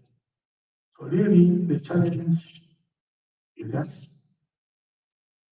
the civil society organization, even unless a better competition has to pay, let's have our game to defeat providing children and some kind. Okay, I want to give an example of that. The Ghana situation. We also this that's why you face in that part projects of that community. Where we are chasing towards those economics. Those economics are awareness in the opposite. What is needed? The voice of the organization. Have we gone there or we're just speaking from the hotels? Have we gone there to see how the youth can benefit from these resources? That's really the data that have covered. We conducted exchange moderator fellow civil society organization over the guidelines. The few Zambians and many others who went to forward, they were the God in the soul. And that God changed the lives of some of our fellow Zambians. And that's the one who changed my life, the video. When he got a soul God, the thing of 1.8 million. He bought a house for the bank, for the man who was good. Even he also bought a house. And that's the family of that gentleman. I think for because of the influence. Now, the police will test them. And also the police are now the beneficiaries. So, what else I'm saying? We are just asking you for analysis of right. Community mining today began. That's really what it's about. As man something to see how these government that been taken to your hands and improving the economy. Which is about here, come with paper of how to protect those economies. We go out there with economies and build mindset. The fees for the youth that we can't afford, they are not the youth. Can't afford the fees that we need to provide that change. Charging for those licenses that I talked about. The woman that the youth that are she was trying to now the looking is wow, and I buy for free. I said, oh, that's not the law. What you have learned from the university. The English that you relate in music. Use.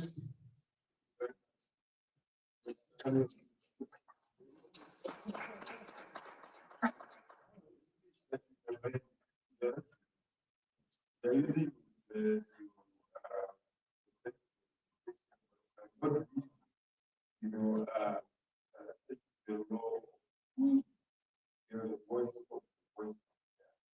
What do you think, you know, the question that is the law? But even as you are answering this very from government, very, from external minors, this is where you are set, you know, as civil society, or also transparent, what mechanism, you know, as civil community, women, or, you know, different, you know, the unity are there that people by this where. Yes, we want to formalize, but at the same time, we do not want to put down in the office and be able to stifle, you know, things like the minor that is there, the mind, what we take, the changes, the then police coming in. How do we do that? Society but also what do you think? Thank you, Mr. Moderator, and good afternoon, once again to people participating in this very interesting panel discussion. I must say, Mr. Moderator, you gave me a very loaded question. In response, I will try to structure my statement in this way. This is our 13th Zambia alternative mining Indaba, and we have provincial and district Indabas where we unpack some of these issues. I think over and over again in each panel, the panelists have stressed for how long we as a country have been mining. And I always argue that by now we should have been experts, and mining people should have been coming to learn from us.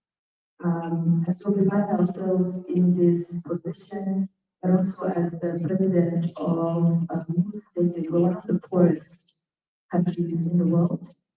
And generally, if you gauge public sentiment about mining, I think in the past 10, 5 years, there's been a disillusionment in terms of how, as citizens, we can benefit from the sector.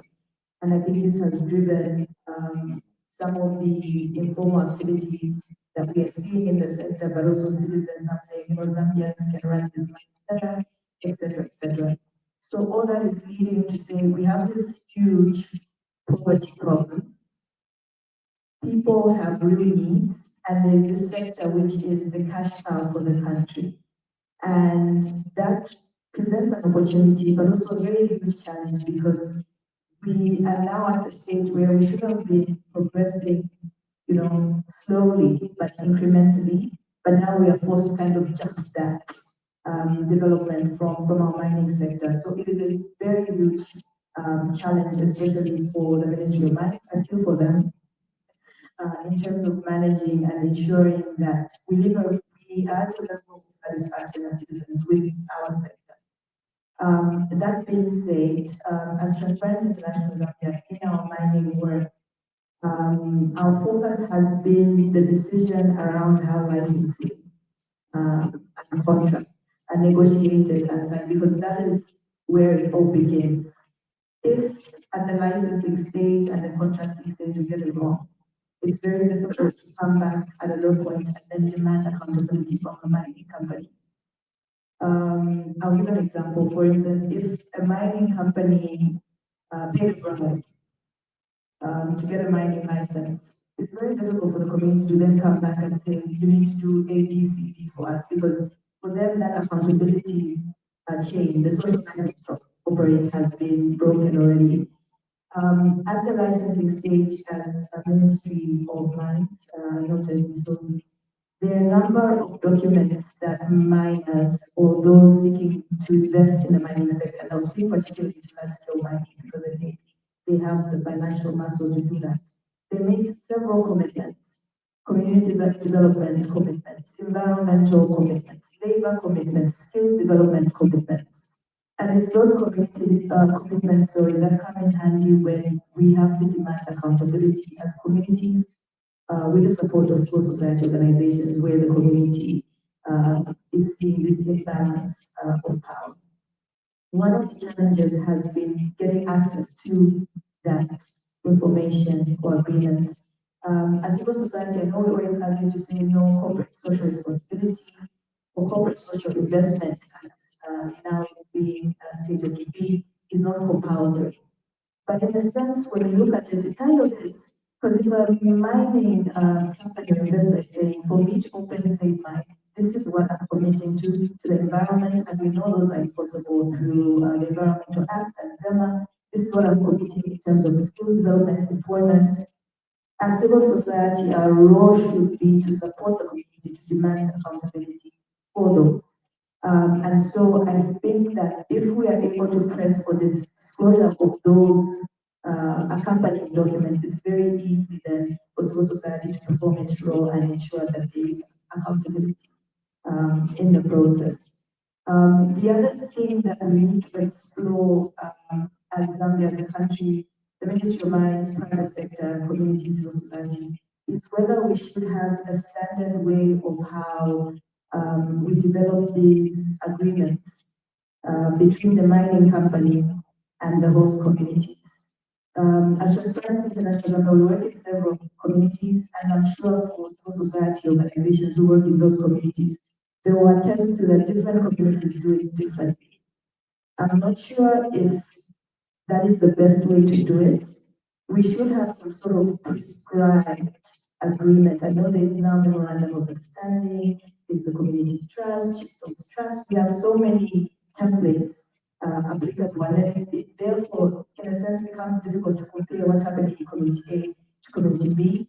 But I feel if we had a prescribed way of doing it, where we ensure that there's inclusion of what perhaps the men need, that's what the women need, what are the youth needs in that community. It would really help in terms of implementing those agreements or those memorandum of understanding, because as it is now, a community in Kasemba will sit down with the mining company and agree one thing. The community in Kalumbila will do another thing. But we've been implementing and seeing this practice for 5 years now. We should be able to come to a place where we say, okay, maybe this is the best way to do it. And of course, communities will be able to contextualize that. The other aspect is the aspect of social accountability. And of course, now noting that I'm speaking from community benefiting from the mine in terms of social investment, as opposed to the other avenues of skills employment, which moves can heavily speak to.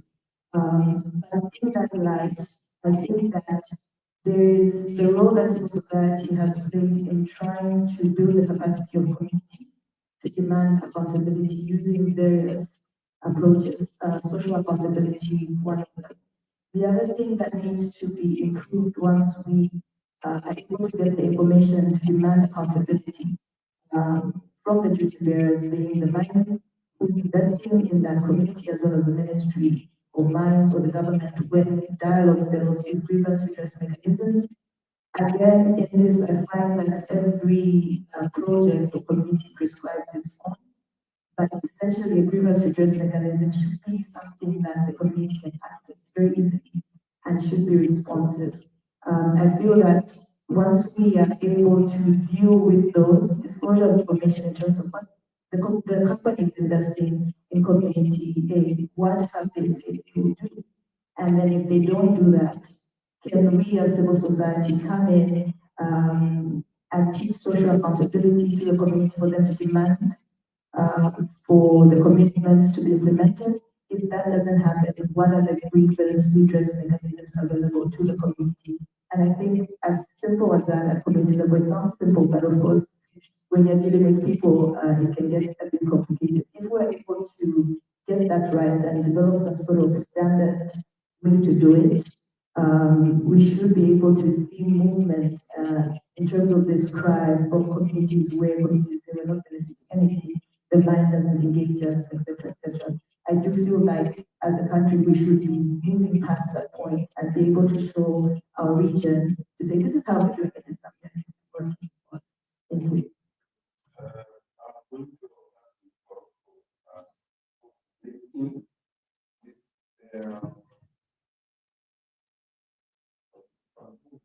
So they say that there are both work things at once. So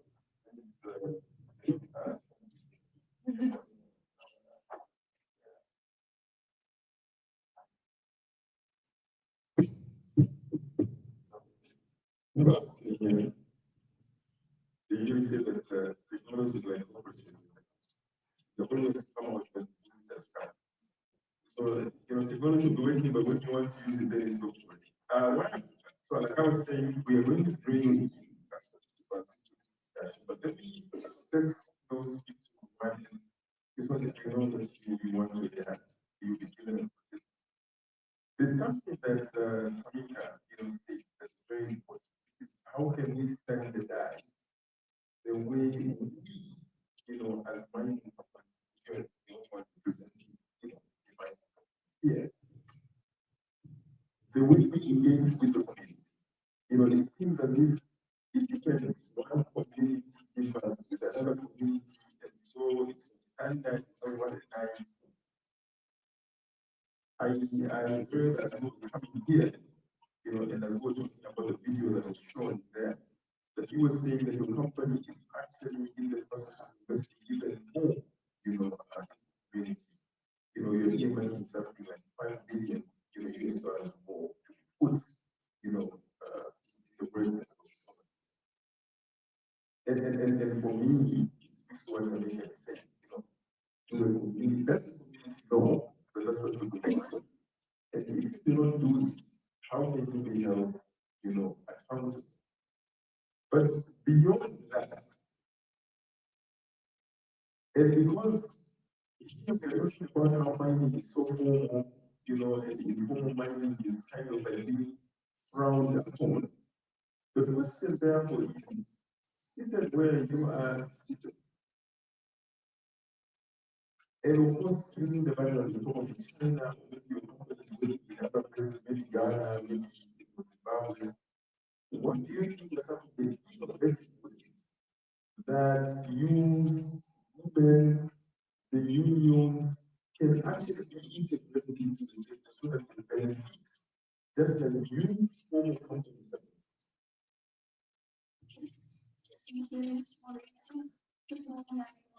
I am a representative of student association, and I'm always interested in practice about our money contribute to the community.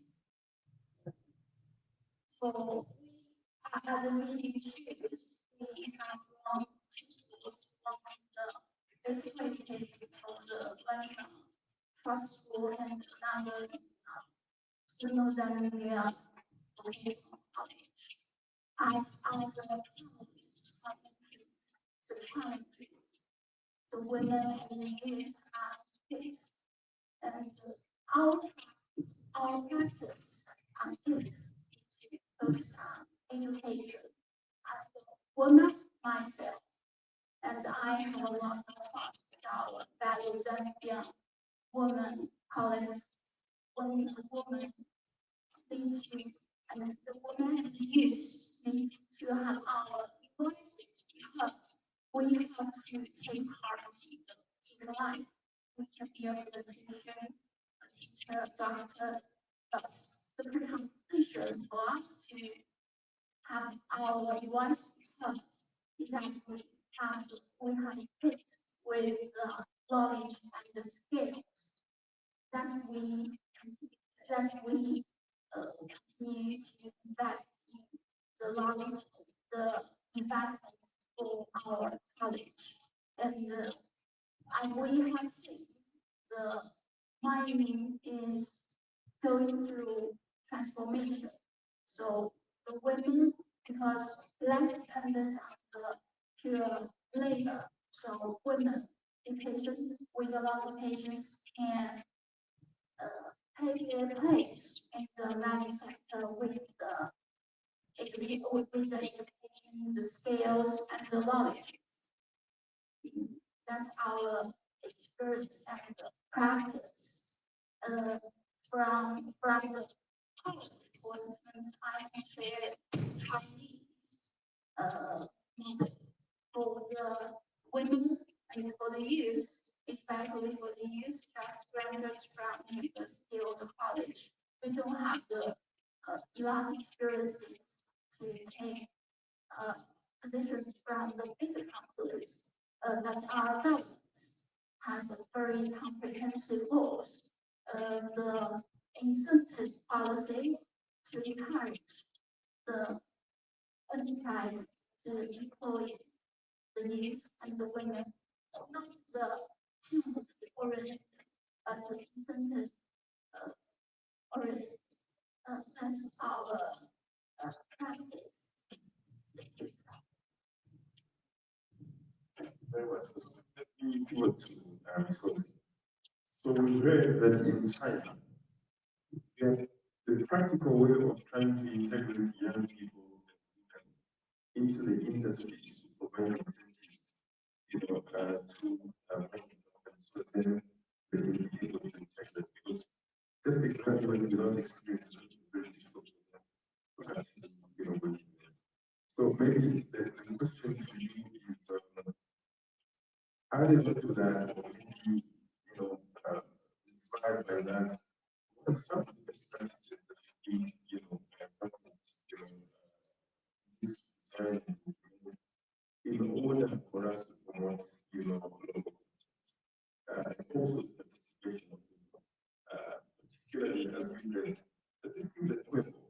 You know, they're happening in Zimbabwe, they're happening in Ghana.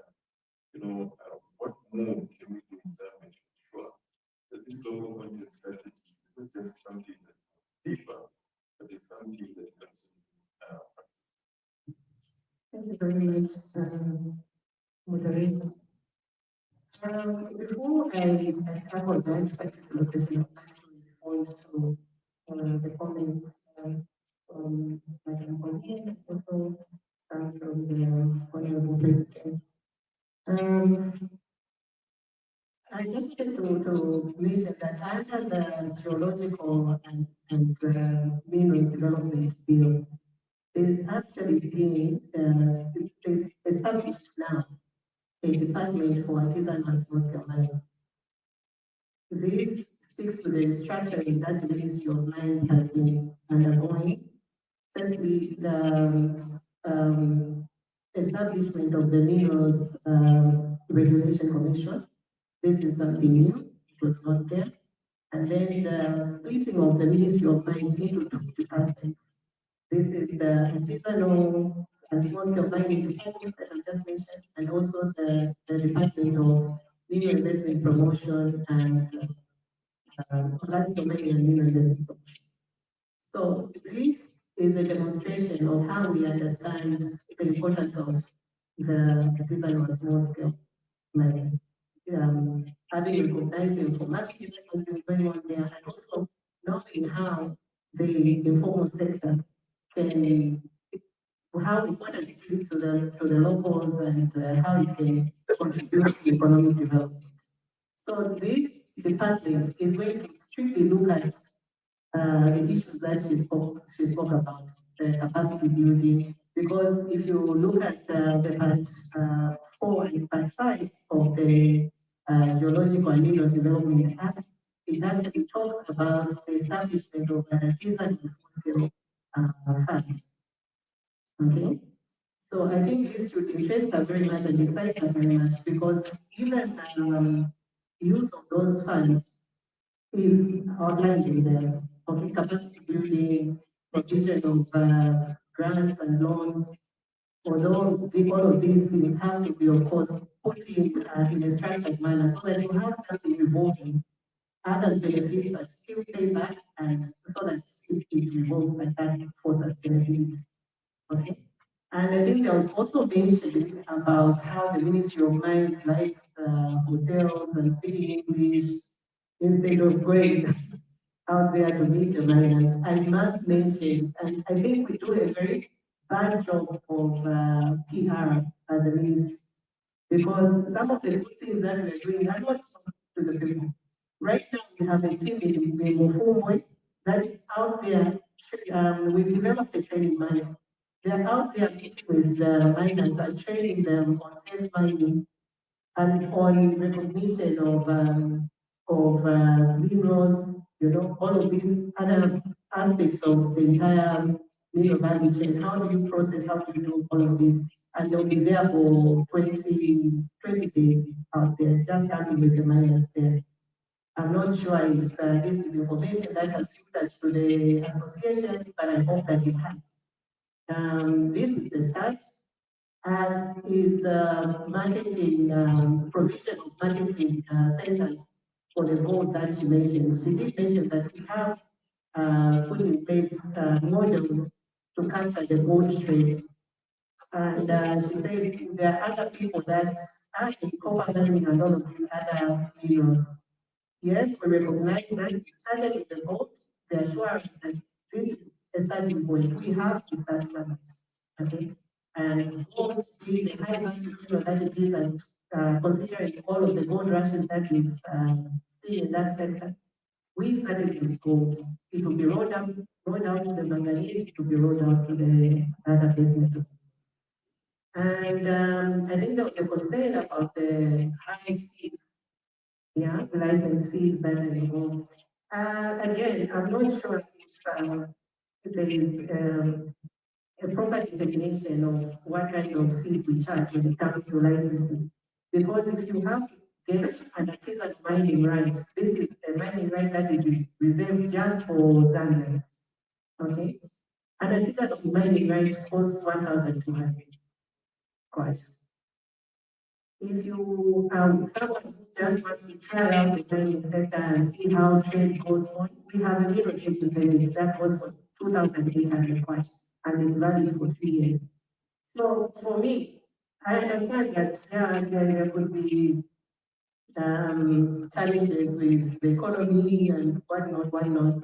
But really, if you look at the benefits from being a legal operator, and the fees that are involved. We heard just in here that someone got 1,800,000, but what is that compared to 2,800 for you to operate legal? So you have to look at all of these things in, with the knowledge that is there, and the Ministry of Mines, as the PS mentioned, is open. Come and visit us, understand fully what we are offering and what are the fees that are involved in all of this. Thank you. I don't put a lot of money. Yes, I recognize that up until now, we've spoken a lot about mining. So it's becoming very clear that as a country we're moving towards, actually acknowledging that, mining, education, the departments that go hand in hand with, mining. But we cannot speak about, mining without speaking about those all that. And then we're talking about mining being labor intensive. So we cannot talk about that without, talking about whether in the sector or even in the land, mining sector. Mr. President, okay, given what you know and being represented by my position in Zambia, how can government,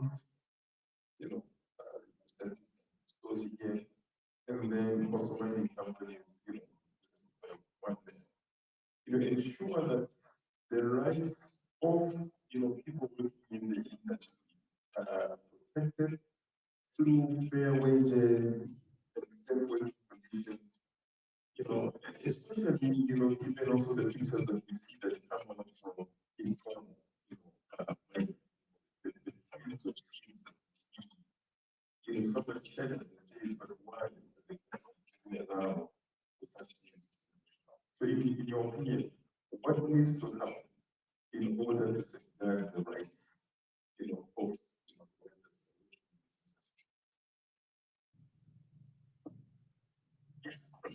Thank you very much, moderator. Very interesting. The business is well communicated about very poverty. I don't mean to say that the industry the door is open. Zambia is back in mining. So we are supportive of the agreements, mining companies are ready, we will see all the players in the community. But of course, I want to present your attention. The investment there is no presence of institutional capitalization, but this is the entry point where the investors are told, the tools and donors, where no presence of social capitalization. I want to speak to civil society a voice. But that is where the business is. And some of these situations that the youth, the women, as well as the community, this is where this is discussed. The people at that point will say, what is it for the youth? What is it for the community? What is it? Government will watch what's taking place. Ensure that that's the best. This speaks to what we said. Exactly where all it is developed, whether it's minor, whether it's small, big operations. So we need to advocate that ensure that the exposure, not only that the investment, many potential government institutions within the presence of the such as what we must ensure that the strategic fund. Looking at the specific issues that we have raised, how do we ensure that it's a fair budget? In the form of mines, we can simply say the organization interest are taken in acting the level of the union management unit, but we still have challenges at the small where wages are not on when you pay those that have been from government. Safety is also a serious concern, environmental issues. So that's why it's very important government institutions such as how we together and the issues safety. But if a member of the family is died, he doesn't the community that deals with the problem to the community and the family. So civil society organization, let's go to participate. So the issue of safety, I think that there is some problem. The interest that everywhere needs to go and the way get back home safe without the so the matter is two hundred we are the problem. Also, we deal with the cash and deal with the legal stuff. So it's our responsibility.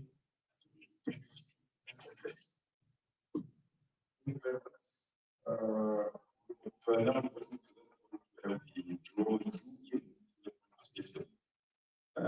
for the person, please raise your hand. We will use this right for now. Please direct your question to a specific, panelist that you want to jot down. I will take the first three. So there's one, there's two, three.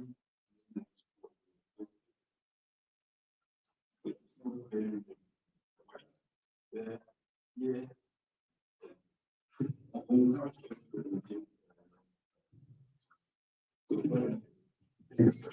My name is my question also what is the so they use the women for the press for them to have their licenses, either as an individual or a corporation, other than the money of nation. They need to present scale. Maybe using the current situation, how can you maybe bring a comparison between a mining and illegal mining? But we have seen a lot of people who are used to diving in the so-called illegal mining. But how can you combine the two to bring a benefit to both the community and also the government, focusing on the life of the countries?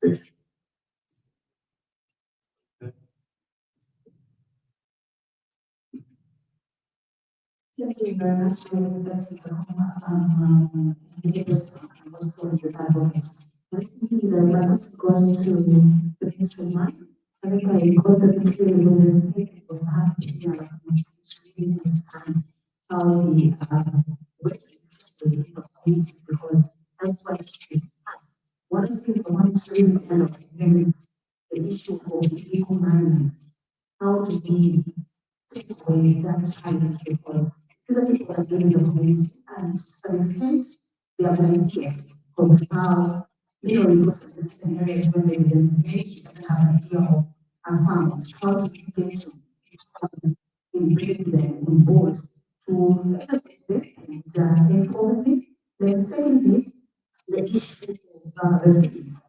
You spoke about the mining rights, when mining licensing. I don't know if I got it right, which is that I want to talk let's talk about somebody's interested in to start a capture in Africa and they don't have capital. How is the mindset for them to liberate that? Thank you.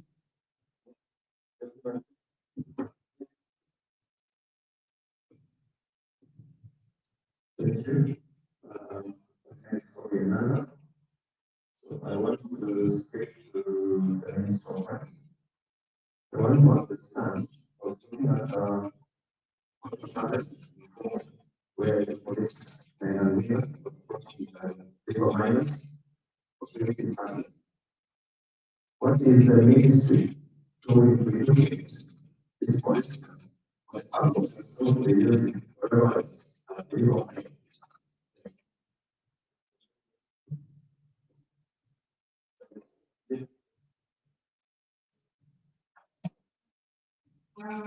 My name is James. With me, the question, as is. I just about our group one that is called quality this this money, as I told you, it's close, it's not working. But when they are working, when you look at salary, it's not really done well because it's each and every of a month we will hear that someone is dead, or maybe someone has lost his leg or hand. But as Ministry of Money, how do you help that? Because as youth, we are scared because we also have then you look at the places that we came from, they are roads. And as the community, we are being affected with the pollution. We look at how the gas is, it's really clear. So as Minister of Mines, Minister of us, we really need your help. Thank you.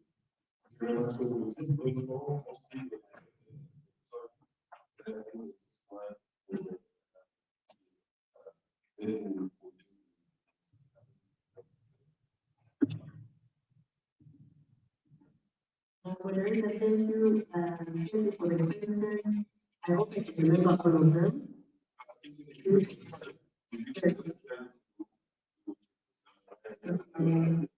Okay, so there was one on the requirements of application for a mining right. So there are different types of mining rights. The smallest one being the artisanal, the artisanal mining right, AMR. That's the one that goes for 1,200. And for this particular license, you need to be a Zambian citizen or belong to a cooperative because you can get this as a cooperative as well. So in terms of other requirements, you need to have identified an area, okay? Area identification, we need to know where you apply. And also, of course, documents that prove that there is Zambia.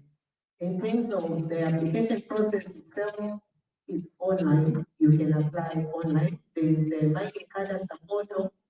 I'm sure there's other requirements that I might have forgotten. I do not work directly in that department. But if you go to the artisanal, the mining cadastre portal, you'll be guided on what the requirements are. Even on our website, this information is there. That's www.Ministry of Mines. I forget now what the other things are, but yeah, if you look on our website, that information is very much there. In terms of how do we increase engagement so that people that in communities are aware of the licenses and all of these other things that they want, if they want to participate in the mining sector. What we have done is actually that we have bureaus. We have 6 bureaus representing what the bureaus way we structured them was to capture regions in Zambia. So we have a bureau in Solwezi to cater for the northern region. We have a bureau in southern province, in Choma. We have a bureau in Kitwe and one in Chipata as well. So these bureaus are designed to be closer to the people so that you have closer engagements. Well, we will trying to decentralize And in the coming of the Minerals Regulatory Commission, what we plan is to have presence of the commission in every province. So all 10 provinces are going to have an office for the MRC. In terms of other PR engagements that we do, these are mostly driven with the availability of funds. When we have funds, we try to do inspections, but as we do inspections, we also engage with the communities. There's the strategies that we recently just launched, like the artisanal social strategy. We took this around all the 9 provinces, and we, through collaborations with the associations, we are able to engage. And this is a very important partner of ours, the various mining associations that are there. They help us when we are organizing stakeholder engagements to just organize people because we have presence in the different provinces. That's how we basically try to do our PR work, as well as the PR section in the ministry itself. Okay. The other issue was on illegal mining. I think it had to do with illegal mining as well, and how we deal with the police. So, illegal mining is one very difficult disease that we need to care. It's not a situation that is unique to Zambia. Other mining jurisdictions as well face similar issues when it comes to illegal mining. What we have found that works is to create a multi-sectoral, sorry, the English sometimes goes, yeah, but a multi-sectoral inter-ministerial approach to it, because it's not just a ministry of mines. So if you bring illegal mining to us, we probably say, no, we deal only with licensed operators, because those are under our laws. We have laws to govern illegals. But when you are illegal, you are basically the client of the Zambia police. So we try to, yes, you have, because how are we going to police you? So basically, we try to do this, we have task forces that have representation from the Zambia police, the defense forces, we have ZRA involved, we have the FIC in some of these, because there's a lot of illegal financial flows that happens with the minerals.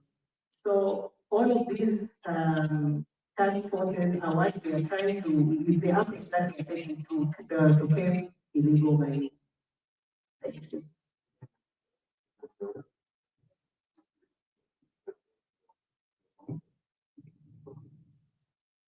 Thank you very much.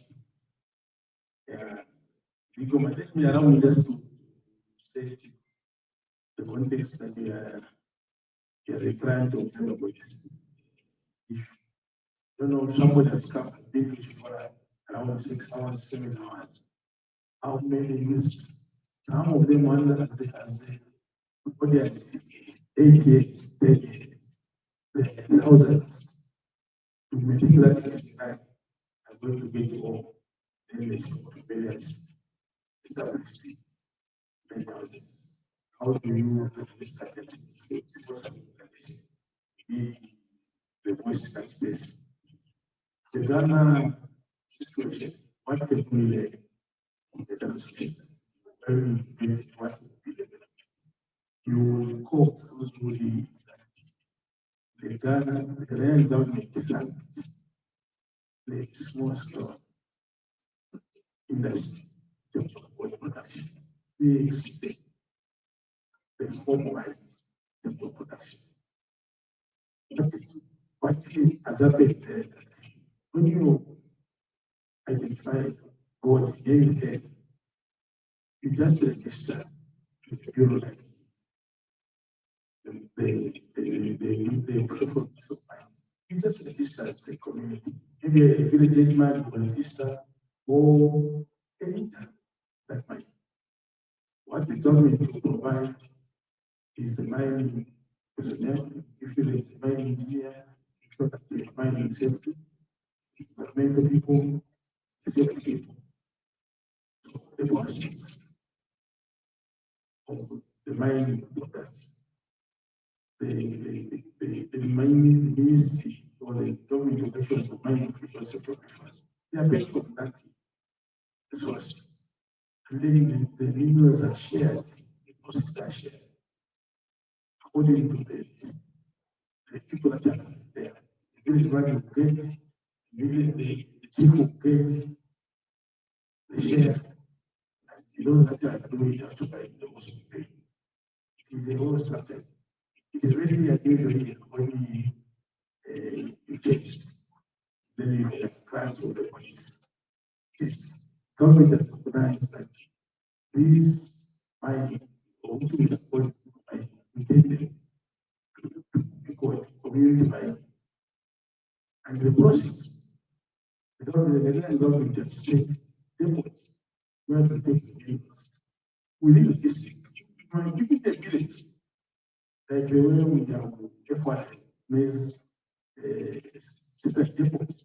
So there are separate depots where you sell the goods. And the government has put up cameras even in the villages to monitor office of change. So you find that today this village was covered because of the mining activities. That village is now flourished. So that is the example of wind mining. That's what you even if even the government so they do what that the president that's not really made it good. Yes, but some of the not expected is now passed. Your productive issue. But of mine, it is also a satisfaction. Not for resilience, really amongst the skills of the organization. We represent the workers there. We represent the workers there 2 months are already been paid because of the closure. The third part is sometimes the government officials, when they enforce what is supposed to enforce, they don't coordinate. Find that the Ministry of Mines cross the line, SEMA operates. The other one. So really it is to do with how we're going to deal with the mines. If the investor is stable, you have the tools. So really the owners currently lies in the Ministry of Mines, Ministry of Labor, and the ensure that workers not we have written letters government institutions and law clarity, scientific come.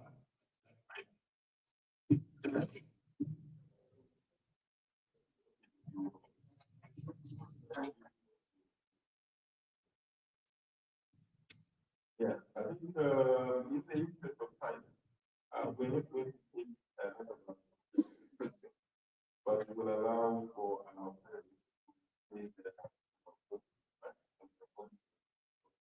take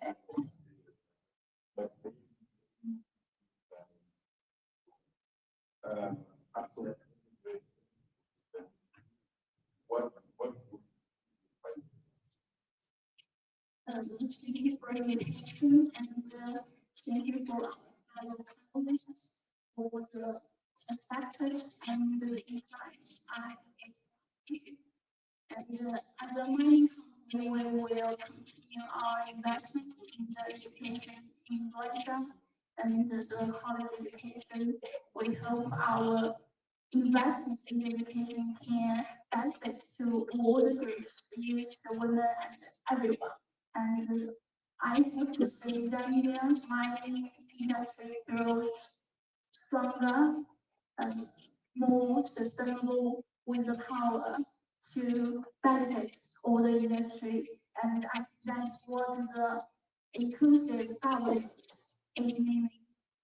All the people around here to benefit from it. Everyone can participate it, turning the youth and the women from bystanders to the participants and from the participants to benefit.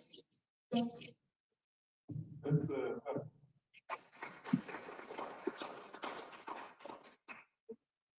Thank you, moderator, and apologies to the audience because I saw hands flying up, but I'm sure it's still some a very interesting conversation and a very broad conversation, but all bordering on how Zambians will get benefit from this sector. From contributions from my fellow panelists and some of the questions. My final reflections, again, I think point to how we have a poverty problem and we have these huge expectations for the mining sector. But also, this creates a very desperate situation. And when people are desperate, I don't think you begin to think logically. I know that the Ministry of Mines is doing a lot to catch up with, I think, what we have lost in the past. And I'm hoping that that process continues to progress because they have demonstrated that they're open to engagement. There's this whole entire conversation around informal and illegal mining. And my commiserations are to the government because I think even as Zambians, as citizens, we need to draw the line. Working for Transparency International, I've seen what corruption can do to a society. But then you add the element of criminality, which is in that illegal, some of these illegal activities border on issues to do with security, in as much as communities are benefiting. So I think we do have to have honest conversations with ourselves as Zambians, as community, in terms of how we move forward. But also just to note that there are avenues for communities and civil society to hold companies and the government accountable. One of those, and I'm going to thank EITI here, is the reports that they conduct on the mining sector where we're able to get information. For instance, employment information for large-scale mining investment, how many people are they employing, how many of those are expatriates, how many of those are women and men. I think in the previous 2 or 3, we had that gender disaggregation. I don't know if it's still there now, so this is a challenge to Zambia EITI to bring back that information and more information around development agreements or commitments that civil society can use to empower communities to demand accountability. So I'll close there. Thank you so much.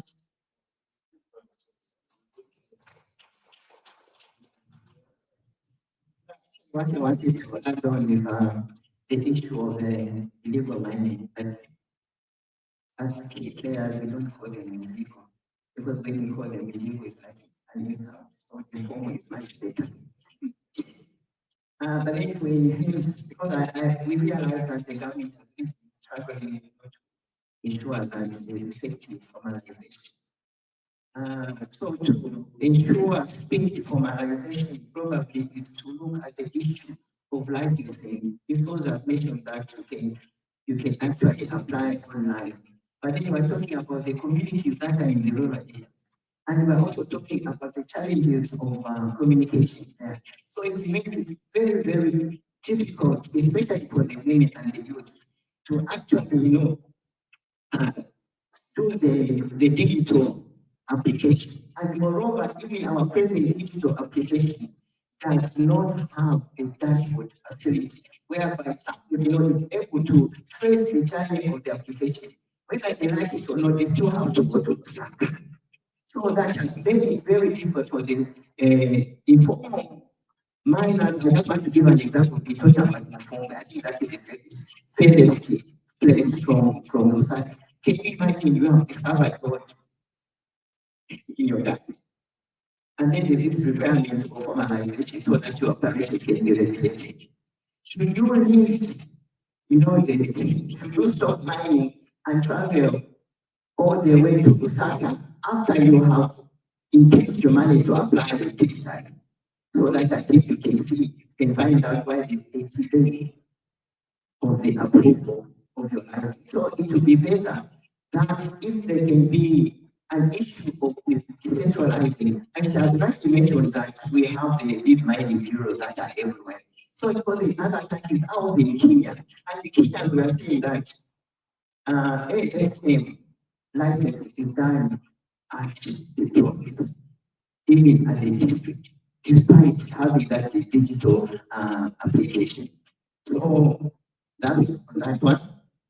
Then my conclusion is that the Ministry of Mines should identify partners, who are able to reach out, because on their own they cannot reach out to the unreachable. So if I can identify CSOs, even ourselves, where I rightly mentioned that we are actually partners and that open the door for us. If we can be involved, because we know the language to use, but when they send the Ministry of Mines, those people they run away. But if it is ourselves, we know the language to use, and we are actually part of them, they'll definitely get the advice, and we'll also help them how to go about. Thank you.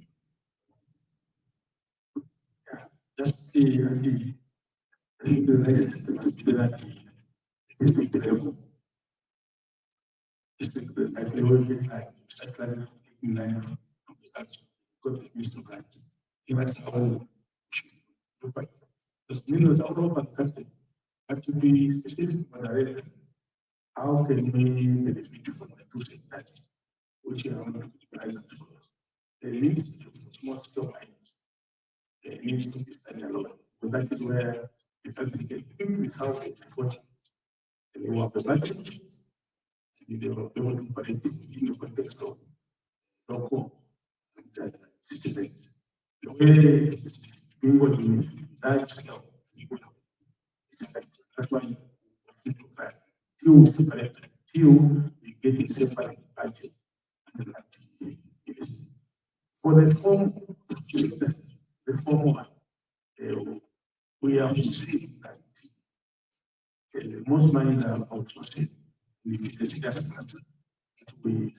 what kind of we need to partner with the user.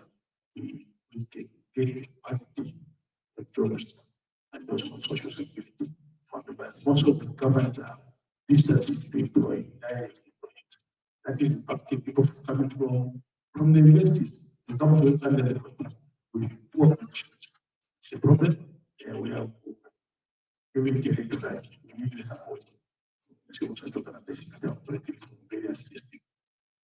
Leave the board in their hands and civil society organizations as the citizens that are well educated. Next generation to be talking how do we create wealth this kind of thing. And how do we share? And how do we use the country? Really, boys in our hands. The last word. Yeah, that is the woman with a few words. Yeah, so I think for me, this discussion has been very insightful. It's very, it's a very good opportunity to hear from the people. I'm always very happy when I interact with Madame Pauline because she brings out the aspects of the people, the very people that we try to regulate and to hear the challenges that they're facing.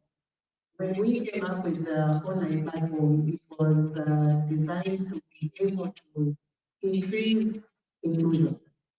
Okay, but now if it's coming out as a barrier, we need to really see how we can simplify that process. Because really, for me, it's you sitting on this side, you think it's the easiest thing. And the fact that we've got bureaus where people can go to and be helped, I think it was, it is very good because we are basically decentralizing the system. But we understand that we are dealing with people that could be illiterate, they do not know how to work around the system, and so they still need that handholding. We hope that in the future, we will have a more literate Zambian citizen who is able to navigate all of these things. But for now, we do need to think about solutions. And one of the solutions is having the MRC in all of these provinces closer to the people. There's the same kind of interventions we are doing in providing markets, starting with the good markets that we have done now. The training of the NSM or the inform, training of the inform. All of these interventions are aimed at lowering the barriers to formalization, lowering the barriers for you to operate legally. We want it to be more expensive for you to be an illegal, sorry, than for you to be to operate legally. So basically, that is the aim of all of these interventions. When it comes to local participation, we know that it's not just the ASM. There's the businesses that are trying to supply to the mines. There's the service providers that are trying to provide services to the mines. All of these, we've now drafted the local content SI that also has schedules on what are core goods, non-core goods, so that we ensure that entrepreneurs, people that have businesses and they want to deal with the mining sector, they are able to supply their goods to the mines, but in a way that is transparent, that is accessible to them as well. So the SI lays out the foundation for businesses to interact with the mining houses as well. I think for me, these are my final remarks. And just encourage anyone, please come to the Ministry of Mines and get the information firsthand. You might find that some of these processes sound very complicated when you're outside, but when you talk with someone in it, you find that it's actually very easy and not as expensive as you think. Thank you.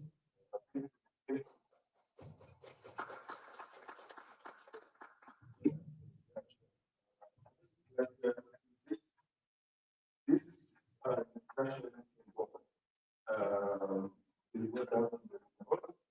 say, for example, there's a recommendation that is coming here to the Ministry of Mines, but also food. For the Ministry of Mines, the recommendation that the ministry considers social protection mechanisms for offshore miners as licensed.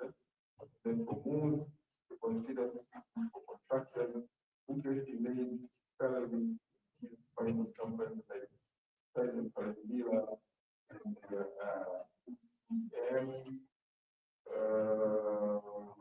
community voice,